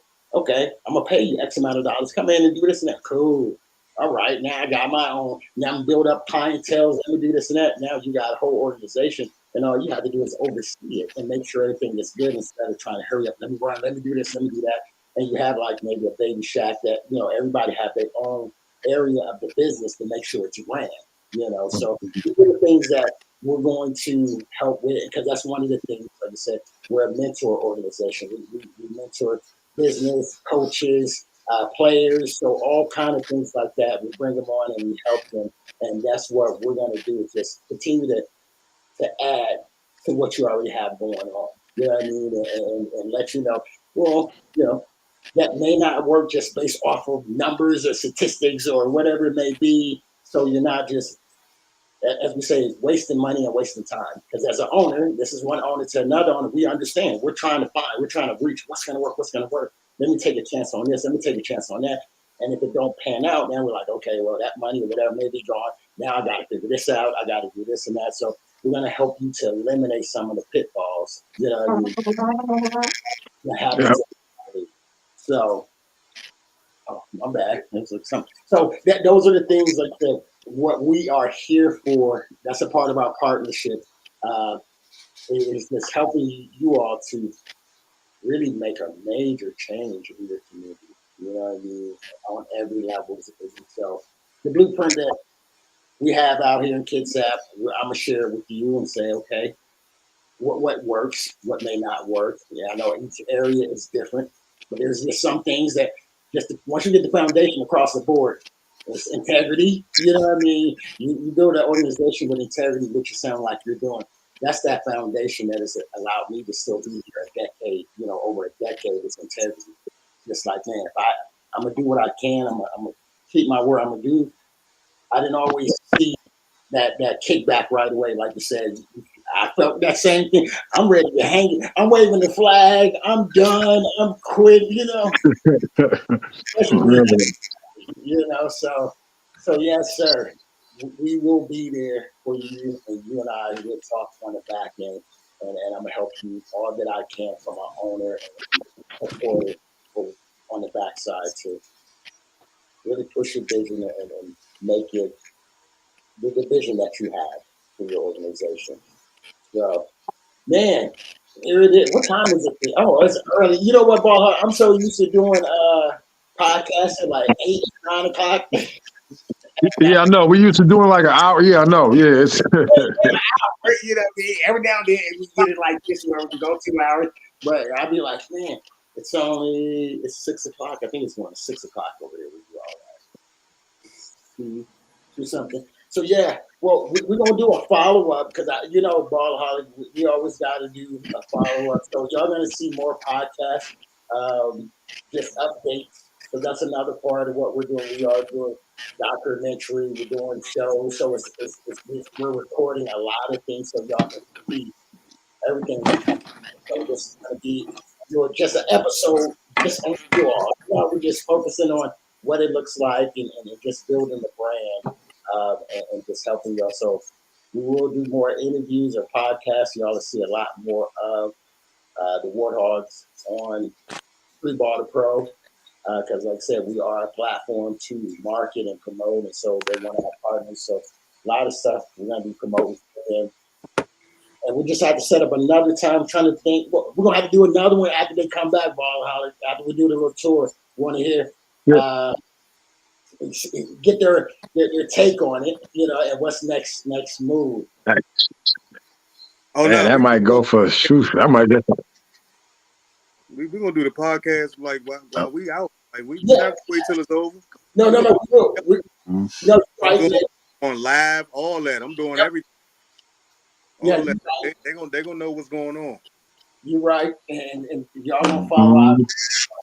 Is gonna have that episode, so we gonna be streaming live. So basically, one of the things, James, on the back end, let's set up a date preseason for Streetball to Pro for us to come out, and we'll be a preseason game for you all. I think that'd be that's one thing I used to do, have that great preseason, international team, big names or whatever it may be. I think that'd be a great way to help market and let everybody know what's going on, because they're going to be following us. They're already following us now, following what you all have got going on. And I think by that time, preseason, they get to see everybody face to face on how we're doing it, and just the support, like they want to do youth camp, game, whatever idea that you want to do, let's talk about it, put it on the calendar, and then we start marketing.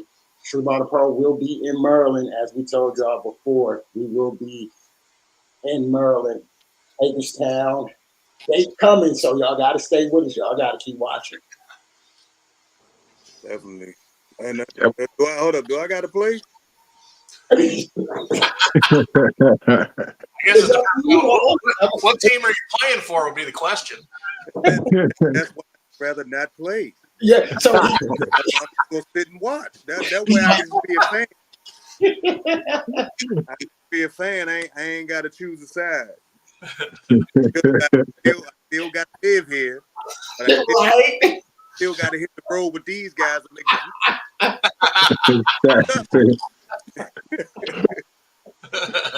oh, real talk though, real talk. See, but hold up. Ty, you in the same position though. Ty, who you gonna run with? I was about to say, hold on.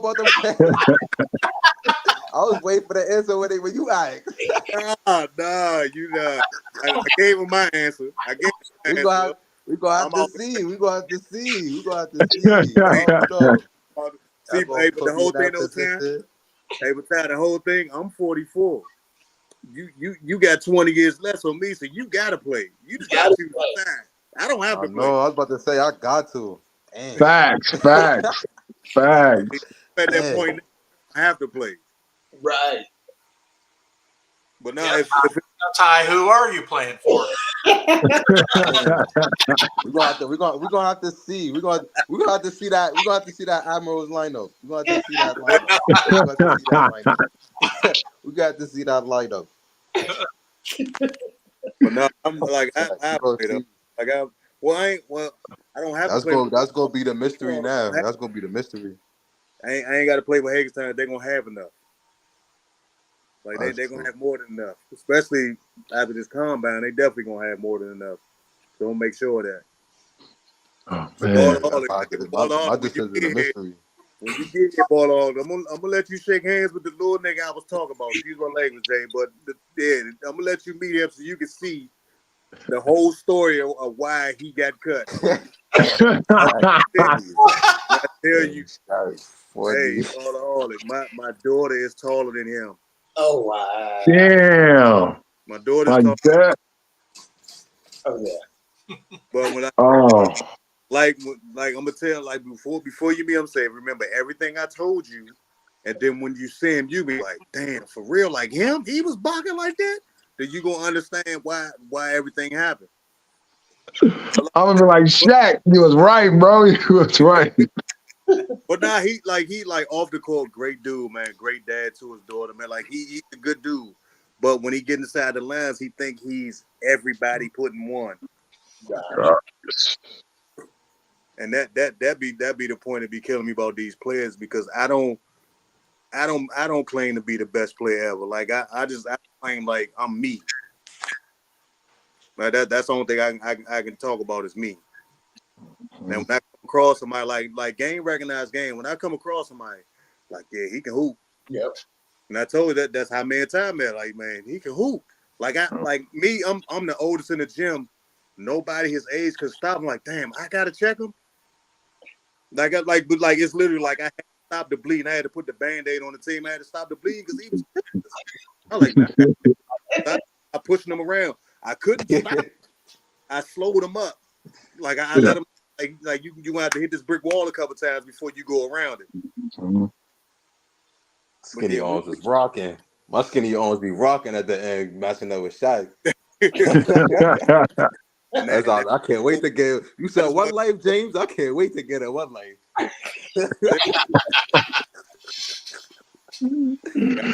Oh shit! Oh, that's funny. Well, before we get on, how can anybody follow you all? Get any information about? Hold up, we ain't get time to answer yet. Oh, Yeah, I got an answer right now. We can't wait. It can't be a mystery. Y'all gonna have to wait for the decision. I'll give you an answer before the end of the summer. It's coming before the end of the summer.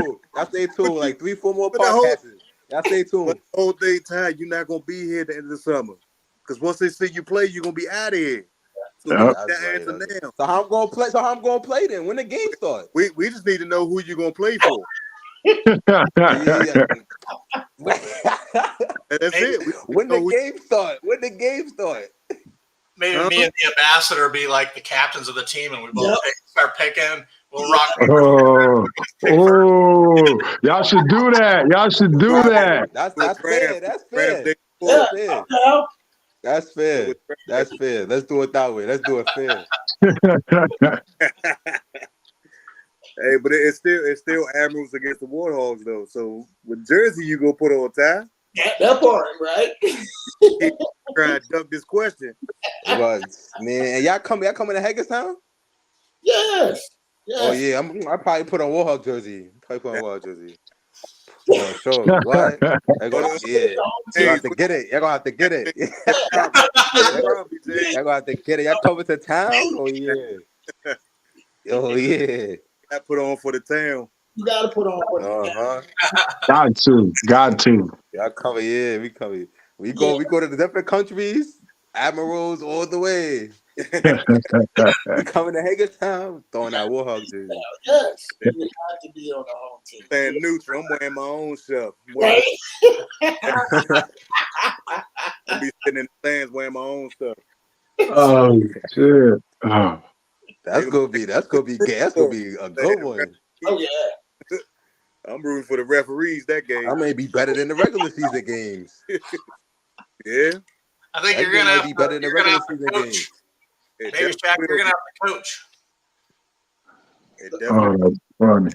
We're gonna have to have Baby Shaq coach. He knows all you guys, so we can. We gotta do though, right? We gotta promote that heavy. We gotta promote that. We gotta hand pick a team that's gonna beat them. Oh, now once once we get a date, I'm gonna get everybody in the stands. Once we get a date, I'm gonna get everybody in the stands that day. Mhm. Yeah, that game gonna be packed. That We might game, Yeah, have to do yeah. that's gonna be the game. We coming to Maryland too, and in Maryland. Oh yeah, hell yeah. we might have to Mm-hmm. book. We might Nah, have but to if try you to ball book the hog, games. this is the top of Maryland. So Okay. like it's Pennsylvania and West Virginia right here. So it's gonna be Oh yeah, right. Yeah. Mm. everybody gonna be driving in to see this. Oh yeah, Mhm. Mm-hmm. yeah, big one. Yeah, it's gonna That's be I can exciting. see that now. That's gonna be That's gonna be lit. We're gonna have to try to get Hagerstown Community College gym. You're gonna have to. Yep, That's the only place that's gonna be able to hold the game. yep. I'll start talking to them, see what the availability is. Start snagging something out of the air now, so that we have something scheduled and held for us. Yeah, man, we can grab that gym when they got an away game. Yep. Mm-hmm. Like I want like if we get the game during their season. That would be ideal. Yep, that would be ideal. Great way to build a relationship. That's pretty much my local college OC. So of course we're doing the summer league starts tomorrow. But that was one of the things is how do we build that relationship? And that's what you are to them, to the local college, right? So what happens once those guys their days is over, then what? Where do they go? They don't have nowhere to go if they don't continue to play college ball and go overseas. And so they're looking, okay, that's where we put ourselves in position and say, let's work together from the youth to the adults. Let's build community together, and we can do things together on your floor in a sense. Where your team, like we play preseason, the college team need preseason games. So it's other things that, like I said, I share with you and help you to set that up. And I think it'll be ideal, and they'll be glad to work with you because you all benefit one another. Because it's going to draw more attention for both sides. Because now those players know, okay, once my career is over, what do I do? Oh, I can go over here to the Warthogs. Yeah, okay. Right. And from there, I can go off and I can play Streetball. The Pro is where you want to go. You know what I mean? We're pros on so many different levels in the sense where if you want to just do tours, if you want to go overseas on that, you want to do both. Now you have options. So I love to work with you on the back end as we work on the date. I know it's going to be big for the community as a whole, especially for the college to be involved with this. Yeah, I mean, like it's a lot we can do. Like we can make a weekend out of it. I'm with it. Mhm. Yeah. We can be the main game on like a Sunday or like a Saturday night, like a Sunday. Well, we can do Friday and Saturday. Okay. So Friday that way, Saturday night, because Sunday ain't nobody gonna want to do nothing Sunday. I know for a fact, 'cause I ain't gonna want to get up and do nothing on Sunday. But Friday we can do like a high school showcase. I like it. Cause it's like 4 or 5 high schools. We do a high school showcase, do like a round ball, and then after that game we can do a college showcase for like kids that like that's already graduated and still trying to find somewhere to go. So we can put them on the court. Let the college coach. Matter of fact, ACC, y'all got first dibs on whoever come through this door y'all like. So that way we can work a deal with them or any other college in the area. Like just make sure like have people get seen. The more people get seen, the more the Warhawks gonna look good. Right. Because they get done with college, all right, y'all ain't got nowhere to go. Come play for this team. We got overseas connect. We got come. You got play a season, get video, and then we ship you out, and then you gone. So like it's I understand. Damn, that's a proposal right there, Shaq, for sure. done. Because I always wanted to do a second chance exposure camp. Okay. That could be the first ever. They don't do that. Never. I've never heard of that. Second chance exposure camp. Could be Because it's a lot that can play, but everybody pushing them to the side because they can do it right away. Right. And it's a lot of people that like me. I took a year off after high school. Coach came to me out of nowhere. Yeah, I heard a couple friends. I think two two of my teammates that was at JUCO with me, they told coach about me. They came looking for me. And that's another reason why I want to help other people, because if it wasn't for them, I'd probably let basketball go. Mhm. So like Damn, man. it's a lot that ties, like it's a lot that with me that ties into basketball. Like it's a lot of stuff I want to do in basketball. For real. Because like See, some of us is made for this shit, for basketball, man. I'm listening to your story shit. Like some of us, all of us got similar stories, man. Some of us are really made to do this basketball shit, whether we play, giving back after we done hooping. We're meant to be in the field of basketball, man. You know what I mean? And I'm a big believer in basketball gods, you know, and the energy that hits us, man. When we think about stuff that we talk about, we really get in between the lines of basketball. This is what it is. Everything you saying, Shaq, for sure. Coach James, everything you saying, Coach Ashley, for real, man. And Ty, where you gonna go? You're gonna get to what Shaq is doing, James, Coach Ashley, and I. You're gonna get there, bro. You're gonna go through everything that we've been through, man. So it's like I said, some of us are just built for it. A lot of people hop in it and study it, but they've never actually been, you know what I'm saying, been through the trenches of the goods and ups and downs of basketball, man. You know what I mean? And no disrespect to Stephen A. and they, you know, okay, they didn't live it. They talk. Exactly. They studied it so much, but they never been through what, you know, and Shaq, and they never been through it like that, man. So we built for this. Definitely. Absolutely. Good. So Ty, I'm so glad this happened. I mean, What you said, just Shaq? to be able to pull from you guys' knowledge has just been, I mean, this last 2 hours has just been invaluable.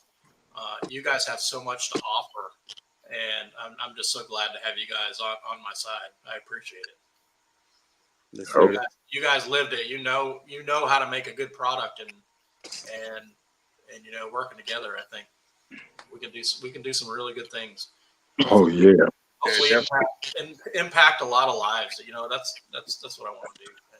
And you guys are the driving force in this, and you know, just happy to work with all you guys.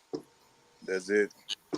All everything I do, I got my kids in mind. Like this whole, because my daughter's going to Hood College for graphic design. Nice. So What's up, Shaq? when she get done, there's our web designer. Yep. You say website design? Yeah, when she graduates, she's going to school for graphic design. So when she get done, I gotta tell you, I've been struggling all afternoon trying to make a website. it's not hard, but the whole thing to that is you're not gonna be able to do it because you got too much other stuff. Yep. Like you gotta have somebody that's dedicated to that. Yep. For real. Website gonna work. Yeah. Like it's really it's not a full-time job, but you can't do other things while the website is one of your main things because you're gonna lose sight of it. Yep. Right. You gotta keep content up. You got to keep traffic going to the website and like all that. That's a job within itself. Yep, absolutely. I'm telling everybody got. That's one thing we gotta do next year too. We gotta plug in all those little positions, you know, on the team. Not just the players and coaching staff. There's other staff members that we need. Yeah. Mm-hmm. Well, I mean, we struggle with finding people that one have the time, two want to, you know, give up their time to help this organization. So I mean, we've had a few people in and out, and you know, it's hard to find somebody as dedicated as we are to put that effort into something. So I did that radio interview, and I got contacted by a local guy that he's the media manager for 3 other radio stations. And we had a good conversation. And finally, at the end, I'm like, you know, it's rare that I find somebody that is as passionate and motivated as I am about this. I'm like, would you consider being on our board? And he's like, oh, yeah, that'd be awesome. Like, so excited about all of this. And so he brings that experience of media and marketing to to our organization. So we're actually bringing him on to our board meeting tomorrow and hopefully voting him in. And, you know, that's you got to make those connections with people that have the excitement, have the motivation as much as we do to bring that to the organization, and that experience and that expertise in a certain area. So I agree. We got to fill these spots, but we got to find people that want to fill the spots is the hardest part about it. Yeah, definitely. We do have Megan Grove. She's been doing our social media, and but I mean she does it in her spare time, and when she does it, amazing. I mean, we get so much attention from the product she puts out, and then you see like my posts that are like that.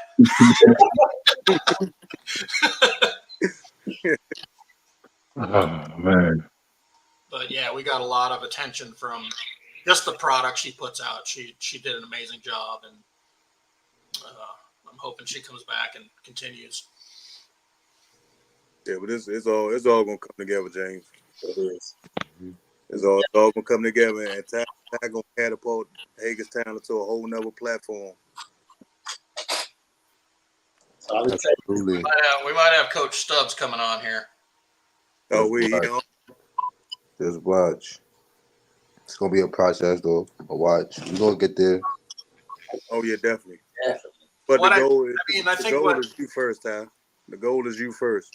Oh, absolutely. Absolutely, Shaq. I think what I'd like to do is, Tone. like videography and, those kind of aspects of the team that we need for games. Like, let's bring on an intern that's, studying this in college. I'm going to give you that exposure to promote yourself. Not only are you helping out the team, but you can use us as your resume. Hey, I was the videographer for the Hagerstown Warthogs, and build yourself that way. So it's just a matter of making because they can get credit for that for their class too. If they could be a project and follow you guys around, they get credits for that. Yep. There's a lot of people doing that. Yeah. Yeah, I was about to say, yeah, we can make a reality show out of it too. Yep. Yep. Like easy. Never know. It'd be or some last chance but somebody pro type. You never know. Right. Right. I don't know how to get that going, but I mean that'd be pretty amazing. No, I'm telling you, talk to Netflix. Like, all you need. Never know. And that could be big. That could be real big.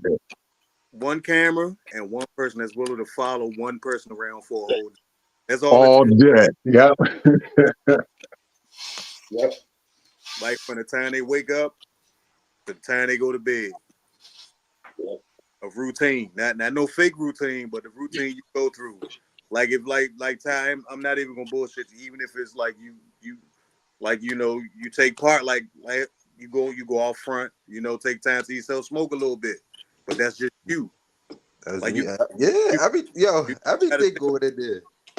Like you sit there, like that's reality. Or you in the mirror rapping to yourself in the morning while you brushing your teeth, shit like that. Yeah. You know what's crazy, Shaq? No, for real though. No, hey, for real. People used to tag me in that all the time. They used to be like, yo, T-Baby used to just be having his headphones in his ears. He be mad quiet out of nowhere. Here come 4 or 5 bars. I used to be scaring people. Yeah. You got to show that side. And that's what, and I'm telling you from experience, like when I was with Hand One, I didn't want to talk to the cameras at all. Yep. Like I'm there to hoop and go the fuck back home. That's all I was. Check was on time. They was giving me gear. I just show up, do my job, do what they asked me to do, and I go home. When they was like, nah, like the people need to know who you are because everybody keep asking, like who is he? So like they literally put a camera on my back. Like literally had G-Lock following me around. Yep. They had following me around for like 3 days straight. Just following me around because they like the company sort of the feedback about because they saw how I played. Like, all right, who is he? Like, yeah, he can hoop, but who is it? Like, we want to know who he is. Like, they followed me around for 3 days. Once they found out, like, I'm not, because they always see me in the court, I'm aggressive. I'm not smiling. Like, I'm always in attack mode on the court. But off the court, they seen the way I act off the court. Like, I play a lot. Like, I'm cool. I talk like, you ask me, I sit down and talk with anybody. I don't care how old you are. A kid walk up to me, man, come here.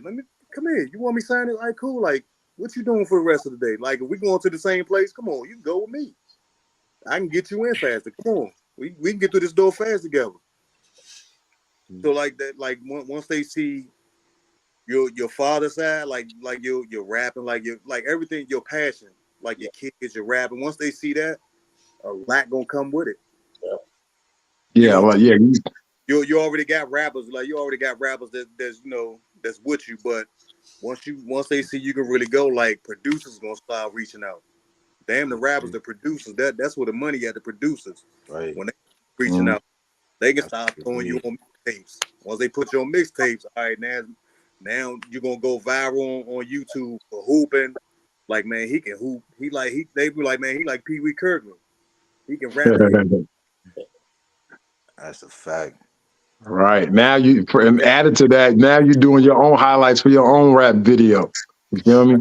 Yep. Definitely go put that in motion. You know that. Oh. Yeah, That's loaded. It's gonna get to a point like you're gonna get tired of the cameras being in your face. It's gonna be so much they want to see more and more and more.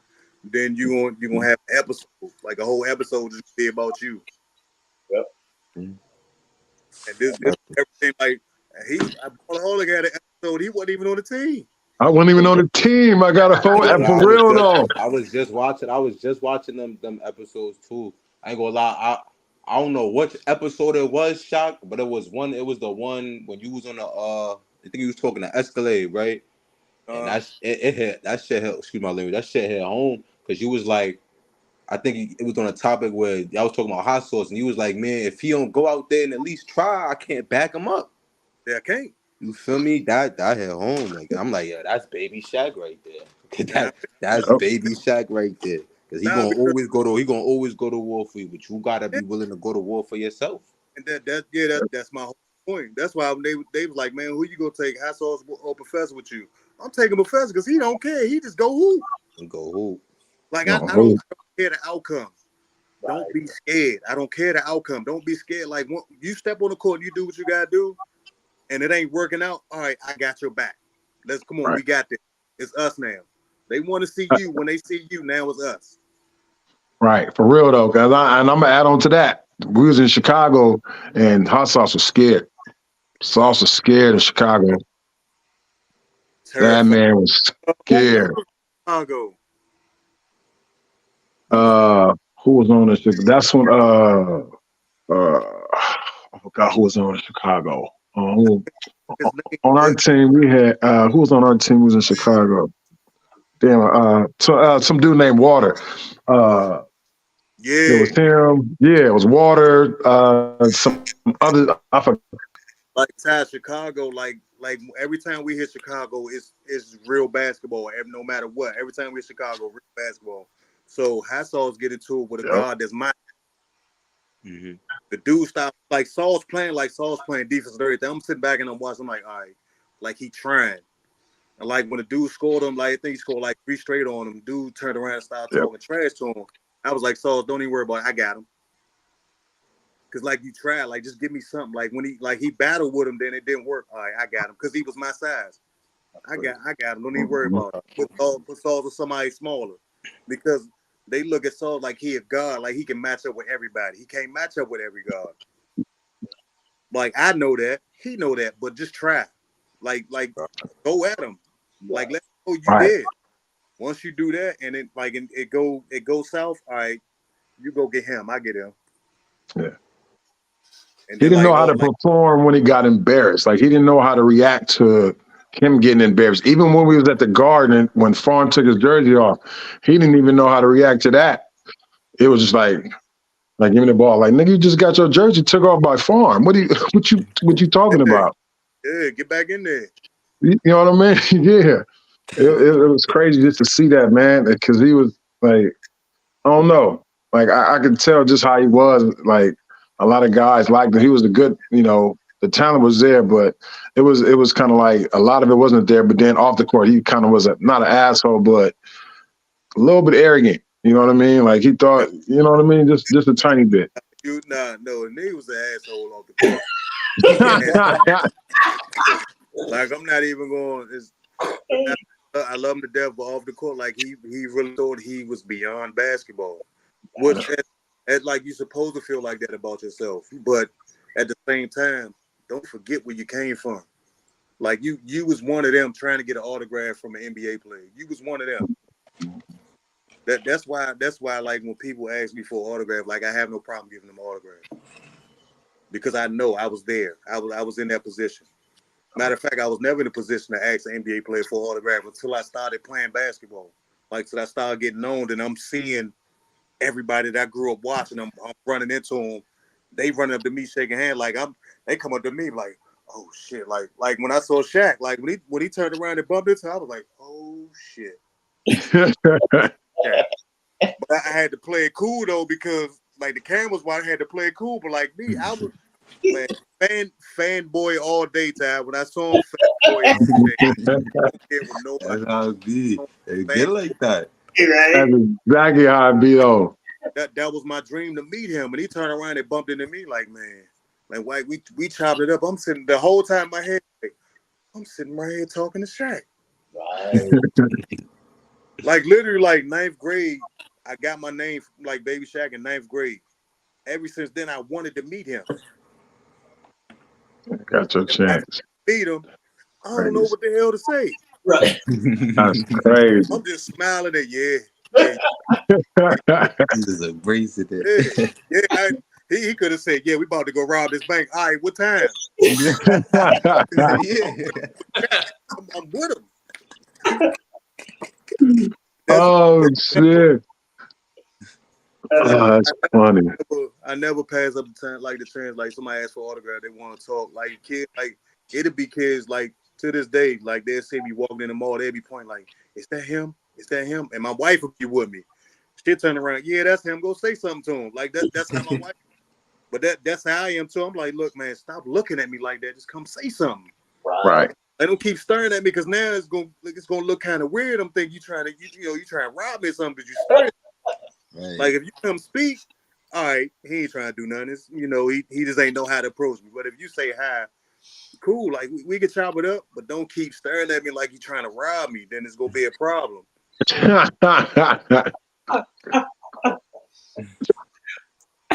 Hey, but that's Shaq though. Y'all know that's Shaq, man. Like that's Shaq for sure. Yeah, so like when you hit that status, you will. When you hit that status, man, never forget. Like I texted you earlier, like when you grinding, I texted him this earlier, like when he was grinding, so like when you grinding, like don't look back while you're grinding. Don't look back because it'll slow you down. Yep. But once you get to a point where you got time to look back, then you just remember, like, damn, I came from that shit.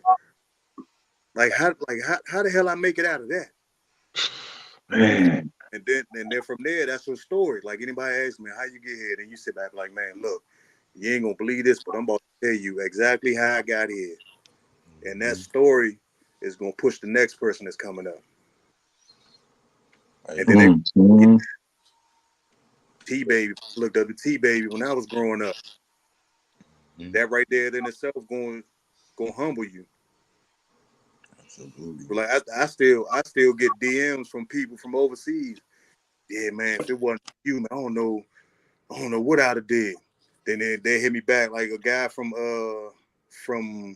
Perth sent me a message on Instagram, asked me like how do I get better playing basketball? I was like, man, just go hoop. Don't think about nothing but basketball when you're in the gym. That's the best advice I give you because that's what I did. When I go in the gym, I'm just thinking about basketball and I'm just hooping. While you in there, just make it about why you in there. Don't go around thinking about, damn, I gotta get up at 8 o'clock in the morning, go to work. Nah, you went to the gym to forget everything. Go in there and forget. Hey, real talk. You'll be shooting free throws. You'll be locked in on how many you got left. All of a sudden, you start thinking about outside. You're gonna forget how many free throws you got to shoot left. Stop bricking because you think about outside. Trust me, no matter how outside world I think about you. At all.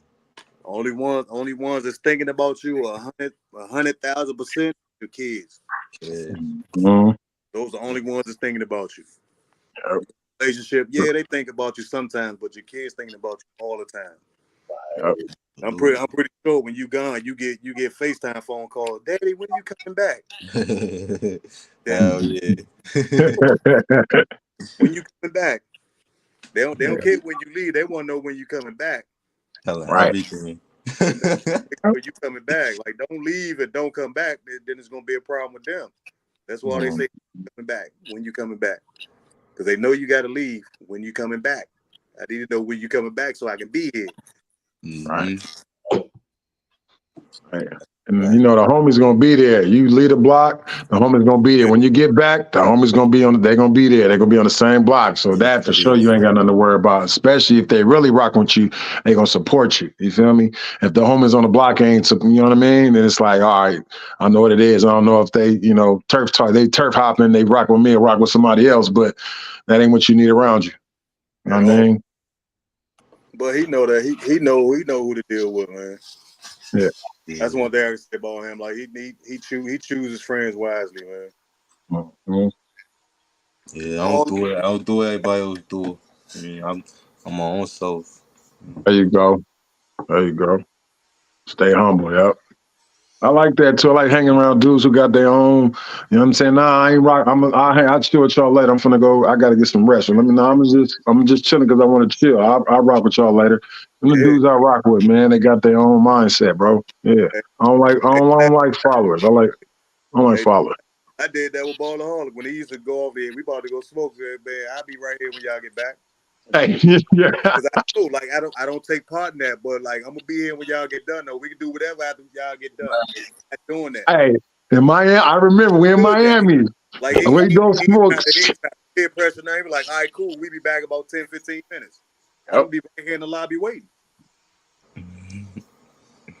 It's a lot. It's a lot of shit that you're gonna enjoy. You're gonna hate some situations, but you're gonna have to deal with it because that's a part of the process. Mm-hmm. Like for me, the part that I hated is what I didn't understand when I came in is I had to deal with other grown men attitudes. Right. Oh my gosh. That was the only downside for me about everything. Because you got some, they think they the superstar. All right, cool, you can be there, but don't try to drag me into your bullshit that you got going on.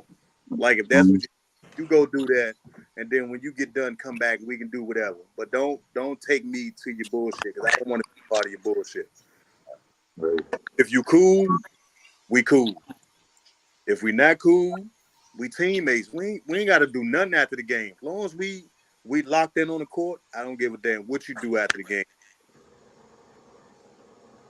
That's how I operate. Just one, and Shaq is I know what he's talking about. One person, now the coach yelling at Shaq because one person is everything Shaq just said. Now the coach is talking like, yo, I'm doing my job. It's because of this one person. Yeah, you know what I mean? And you already know Steve, like, man, Steve get into like, me and Steve cool now, but we got into it every halftime. Because he keeps, I'm like, no, say who it is. Like, if it's don't keep saying, God, it's not me. Let me know who, like, tell me if it's me, tell me it's me. Don't keep when it's one person messing up. Right. And that's how I got into it with Steve the first time. He kept saying, y'all. I said, nah, you know it ain't all of us. Say who it is. Who it is. Because I knew it was either go get it, sick with it, sauce. I used to always hear Steve talking about them main three. Always like, yo, Steve getting on somebody, and then I hear go get it, or I hear sick with it going him and Steve going at it. I'm like, oh, they finna start chunking them. I hear it. It's like it's always them main three, always. I remember one time he's saying, Shaq, you got. I'm like, damn. I'm like, Shaq had about 30 tonight. He didn't play bad at all. And that's what we like. I'm like, that's why I say like, if the defense, do I need to play more defense? Right. Like, I always outscore my matchup. I always outscore my. Nobody can say like, yeah, Shaq, you had 40, but he had 55. It never been like that. Yep. If nothing else kick in, I'm not gonna kick it. Like I'm gonna stop you from going before anything else. So when all that was going on, I'm like, and that's saying like you said, like you was like, damn, Shaq. I'm like they had 30, and my man had 8. Like what did I do wrong? like in street ball, everybody had a matchup on the court. And me, like for me, like yeah, I got my matchup. Like sometimes, like when helicopter, like ball hauler gonna fire, like when he's on, like he's on. Yeah. Honest defense ain't gonna work when he's on. So like when he's cooking and like nobody's like, I got him, I go over there 2 quick fouls. All right, this shit, I let him know like this shit gonna stop. Bleed, like I'm not gonna sit there like he's killing him. He's playing honest defense. He's killing him. Honest defense not working. Go over there, like let him know you stand there, smack his arm, when he catch the ball, push him out of bounds. Like let him know you there. Like nah, this shit ain't gonna fly now. So now when you do that, like you do something like that, now his coach is looking like, all right, we can't get ball hog the ball no more because he ain't gonna get no shots off. My job done. I stopped the bleed. Now I'm gonna go back over here to my matchup. Now if it happened again, I have nothing to do with it because I showed y'all how to stop it. You go back over there, honest defense, you're gonna get 40 scored on you. Because his offense is built for honest defense. Like honest defense, he's gonna kill you every time. Yeah. I don't care how long your arms is, how quick you are, his offense is going to destroy your honest defense. Mm-hmm.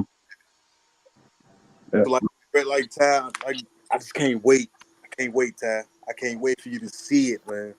Once you see it, you're like, man, I'm never gonna stop playing this shit ever. I'm 44 and I'm still wait.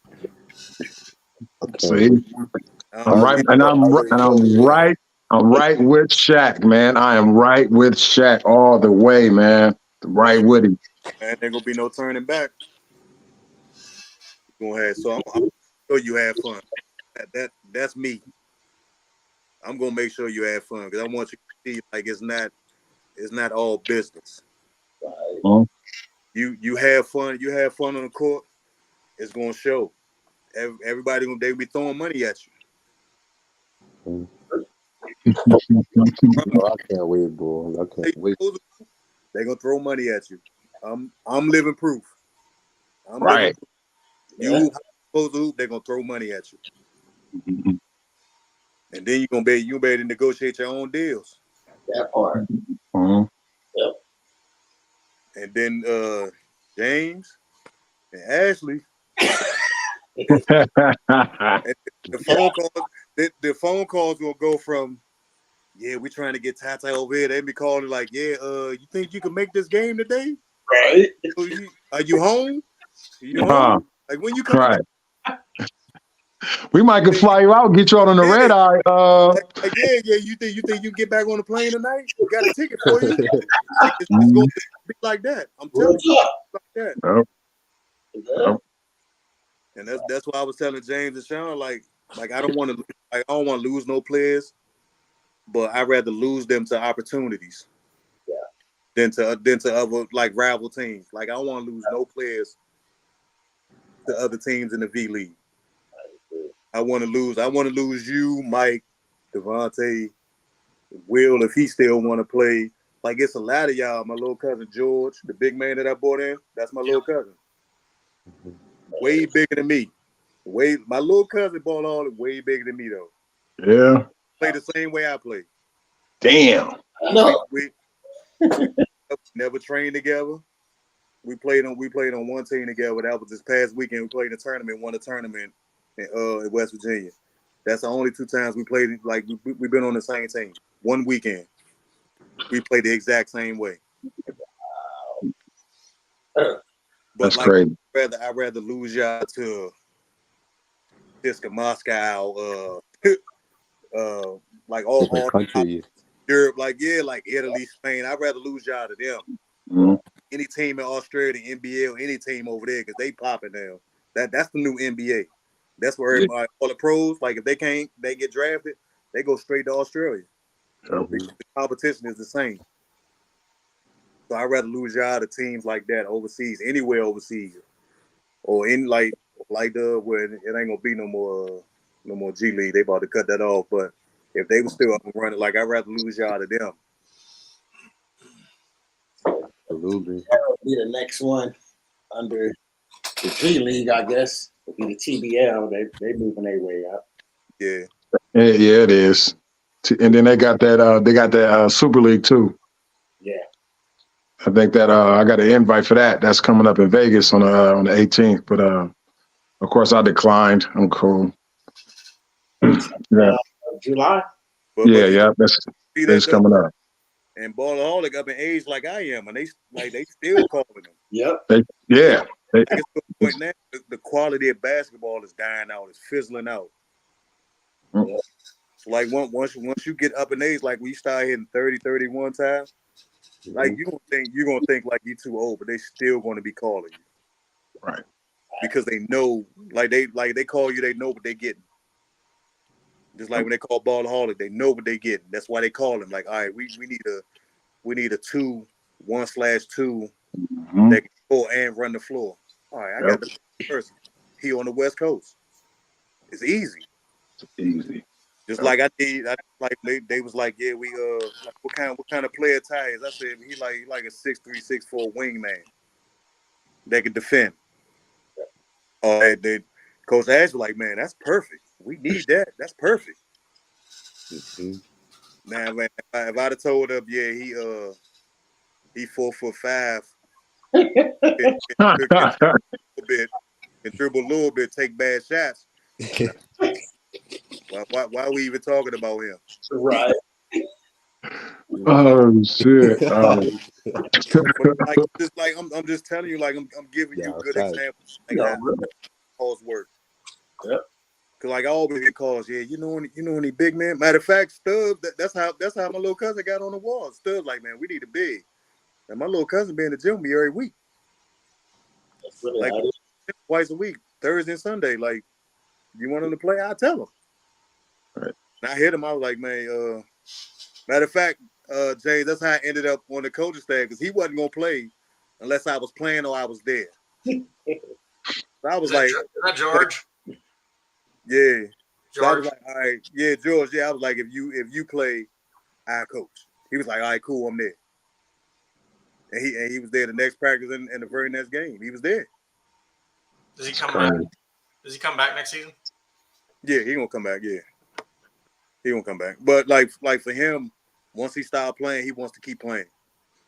It got to be repetition. Mm-hmm.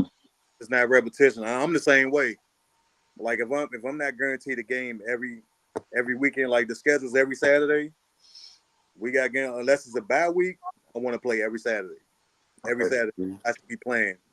But if it down, like how the league folded, 3 weeks were two good weeks. The third week we had like the team drove down 5 people. Cool. After that, it fizzled out. Like the league just fell off because all the teams is dropping out. Yep. And like for me, that's unattractive to me. Like I'm cool. I'm cool on this. Like don't call me for this no more. Don't call me for this league no more. Yep. Because it's not a real league. Like you just trying to compete with everybody, but you're not ready to compete. And that's why, James, when you said y'all joined the V there, I was like, all right, the V League solid. Every team is there. You play every game. The same teams are there. It ain't no one team drop out, a new team come in. Nah, it's the same teams every year. And if somebody drop out, all right, you can't drop out till the season over. Right. When the season over, all right, cool, you can go where you want to go. Now we got somebody to fill your spot. Like the V League actually have they have a waiting list for teams. I looked it up. Like when James, once you said y'all was in, I went and did my research. Like they got a waiting list. That's crazy. Yeah. So when James said like, yeah, we put the post out. Yeah, we just joined the V League. I was like, dang, that's big. Coming from the bullshit we dealt with a couple months before. Oh shit, it's up after this. It ain't nowhere down. It was bad though. Like it went from league play to we playing in another league in West Virginia on the weekends. Macking them to a point they ain't want to play no more. Man. Like went out there and beat that league up. That league just shut down. Like I'm up. I'm like, damn, ain't no more games. Like, nah, they shut the league down. Like, damn. For what? Then to find out, like, we go up there, we smacking everybody by 20. Everybody. They put an all-star team together. Smack them by 20. Damn. It wasn't no. It was done like one league folded, went to another league, made them fold. He said, made him fold. Yeah, made them fold. Like, damn, we can't beat them. So then because they was looking like, damn, like we know one team is going to the championship. Like, who's gonna be able to beat them? That's what it came down to. It was like, well, we ain't got nobody to beat them, and this is gonna be practice for them in the championship game. I think we were 10-0, and they just at some point they stopped even telling us that they were having games. I had to harass the guy. I'm like, hey, are we playing this weekend? And he wouldn't respond to me till like Saturday night at 9 o'clock. Hey, we're playing tomorrow at 1. You know, and then they never did the playoffs. They never did the championship. They just stopped. We just owned them, and then they stopped talking to us. That's crazy. That's crazy.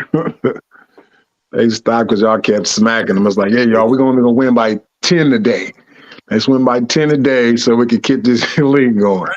So they wanted to play us with they wanted to make an all-star team, and the conversation was they were going to get, I think they had like 5 or 6 teams down there. They were going to take the best players out of all the teams and make one team to come and play us.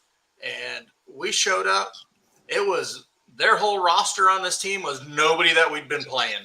I don't know where they pulled these guys from. I don't know who they were. I don't know what TBL team it was. But they were pretty decent, but we smacked them down too.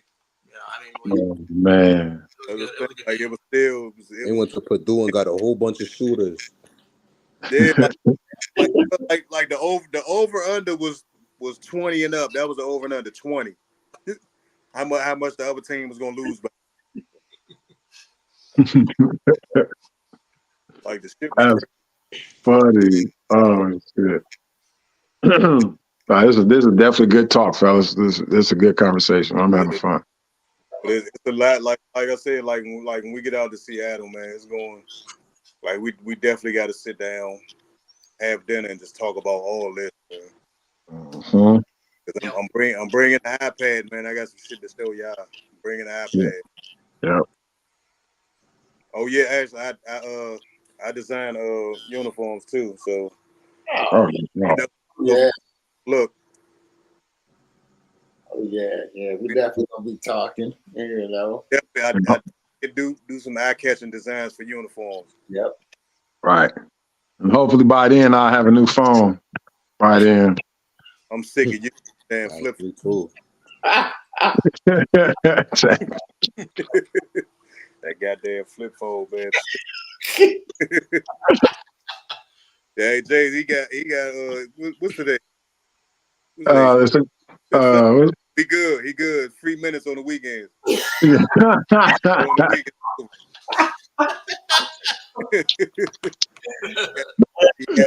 Oh shit. hey, I'm not gonna lie. Sometimes I wish we could go back to the flip phone days, and I mean, there's too much on a phone now. Yeah, man. It's just some people need flip phones. That's all they need. They don't need nothing better than a flip phone. It's like my mother be like, "How you work this thing? Look, flip phone. All numbers are saved. Just hold the button, number pop. Oh shit. Oh man. Saved. No. I can't wait till we get out to Seattle, man. Yes. Yeah. Shout out to IT and them out there who running their site. They showing love. They Hey, actually, I was serious about Nate Robinson too. If you can get him to come to the game, like I really need to talk to him. Okay. If I can help him, I help him. I would definitely reach out. I understand what he's talking about. When he said, like, it hit me when he said he wanted to be there to see his kids grow up. Okay. Like that's enough for me. Okay. Mm-hmm. Yep. I understand that. And Isaiah, I definitely need Isaiah Thomas autograph. I love underdogs, man. I love facts. Mm-hmm. Yep. Both of them was underdogs, man. And they still made it. Yep, I agree. They beat the odds. They did. Nate beat the odds twice in the dunk contest. He sure did, huh? He sure did. He sure did. He did. Let's see. What God. time? So please, if you can't do nothing else for me, man, I don't care about no water, no candy. If you, I just meet them two. I don't care about nothing else. I just want to meet them two, man. Hey, yo. All right, gentlemen, I gotta get going. Cause like, I gotta finish this deal with One Life. They're blowing up my phone. oh yeah, get that deal done. Yeah. Matter of fact, send him the link. Tell him join the chat. I just sent you that, James. Hey, are you gonna want to get on? Do you want to get in on that too? Baby I mean, Shaq? no. If you are the only thing I would say is get the players free memberships. That's it. That'll be my own. That only thing I chime in and say. Because Well, if they want to be a partner, like they got to let us in the building free. yeah. Right. I'm not gonna be a You know, we paying about to be in all July, right, Shaq? Well, we're looking at, since we're not really in season right now, I'm looking at getting Ty in for the month of July for free to work out to get ready for. You know, we about to be in all July, right, If you want to get in on that for July and you need somewhere to work out. Yeah, definitely. Yeah, not gonna be in there. He gonna be working with me. All right, I'll get you guys both on for July, and then after that, we'll whatever roster we come up with, we'll work that out. Yeah, we just need the whole month. Hey, on Fridays, Ty be some bums in there. We can go in there and just try stuff on them. I know it's bums in there because I used to work at, they go in there on Fridays and hoop, and they trash. I used to go there, yes. I used to go there like a year ago. Bring a camera, videotape that. Nah, Right. James, we don't want to record that, James. We don't want to record that. But they would look like, That's gonna be for the YouTube page. That's gonna be for the YouTube page. Nah, because James, like anybody that hoop at like a 24-hour fitness, I don't respect their game. Right. The basket's low. Like I don't respect that. So like we're not gonna record that. We're going there and practice. No, we're not recording that though. Like that's nothing to talk about. They got a single hoop on one side too though. We could do our own thing. We don't even gotta mess around with them. No, I'm just saying, like once we get done working out, we go in there on Friday and just try other shit. Like me, I'm like once we get in there on Friday, I'm gonna go in there and just play with my left hand the whole time. Like just try, like you left the whole night. Like I'm literally gonna be trying shit. Oh shit. Trying shit. You gonna make it work though. Yeah, but at the same time, Ty, like you like stuff like that, like you go in there and play against people like that, like you just work on your jump shots, like what they they're gonna be overly aggressive. Just try stuff while they overly aggressive. Right. All right, let me get out of here and try to get this thing done. And we'll go ahead and let's shut it down. Yes, great conversation, Streetball to Pro. This is just the first of many to come. Like I said, you're gonna see the whole. We're gonna go live. You're gonna see videos. You're gonna see the whole journey behind the scenes on both sides, Streetball to Pro, and most importantly, the Warthogs. You know what I mean? Our new partners. So we want to give y'all a shout out. Thank y'all for tuning in, and thank you for the love. I've been receiving messages and things like that. They're loving the podcast and what we're talking about, and so awesome. This is great. So once again, thank you, James, for the opportunity for us to partner with you all and to work together. And we're gonna continue to take more of your players. Just let you know. This is just the first one. Just let you know. And so thank you again for everybody for tuning in. We will be back. Like I said, Baby Shaq, Barloholic, Bone Collector, the pharmacist, Shane, dribbling machine. All man. We got the young bucks. And then you got the young gunners that they come in for. It's gonna be like the movie Uncle Drew, baby. It's gonna be riding around picking everybody up, man. So they will all be in Washington for the Zeke tournament. So we're coming.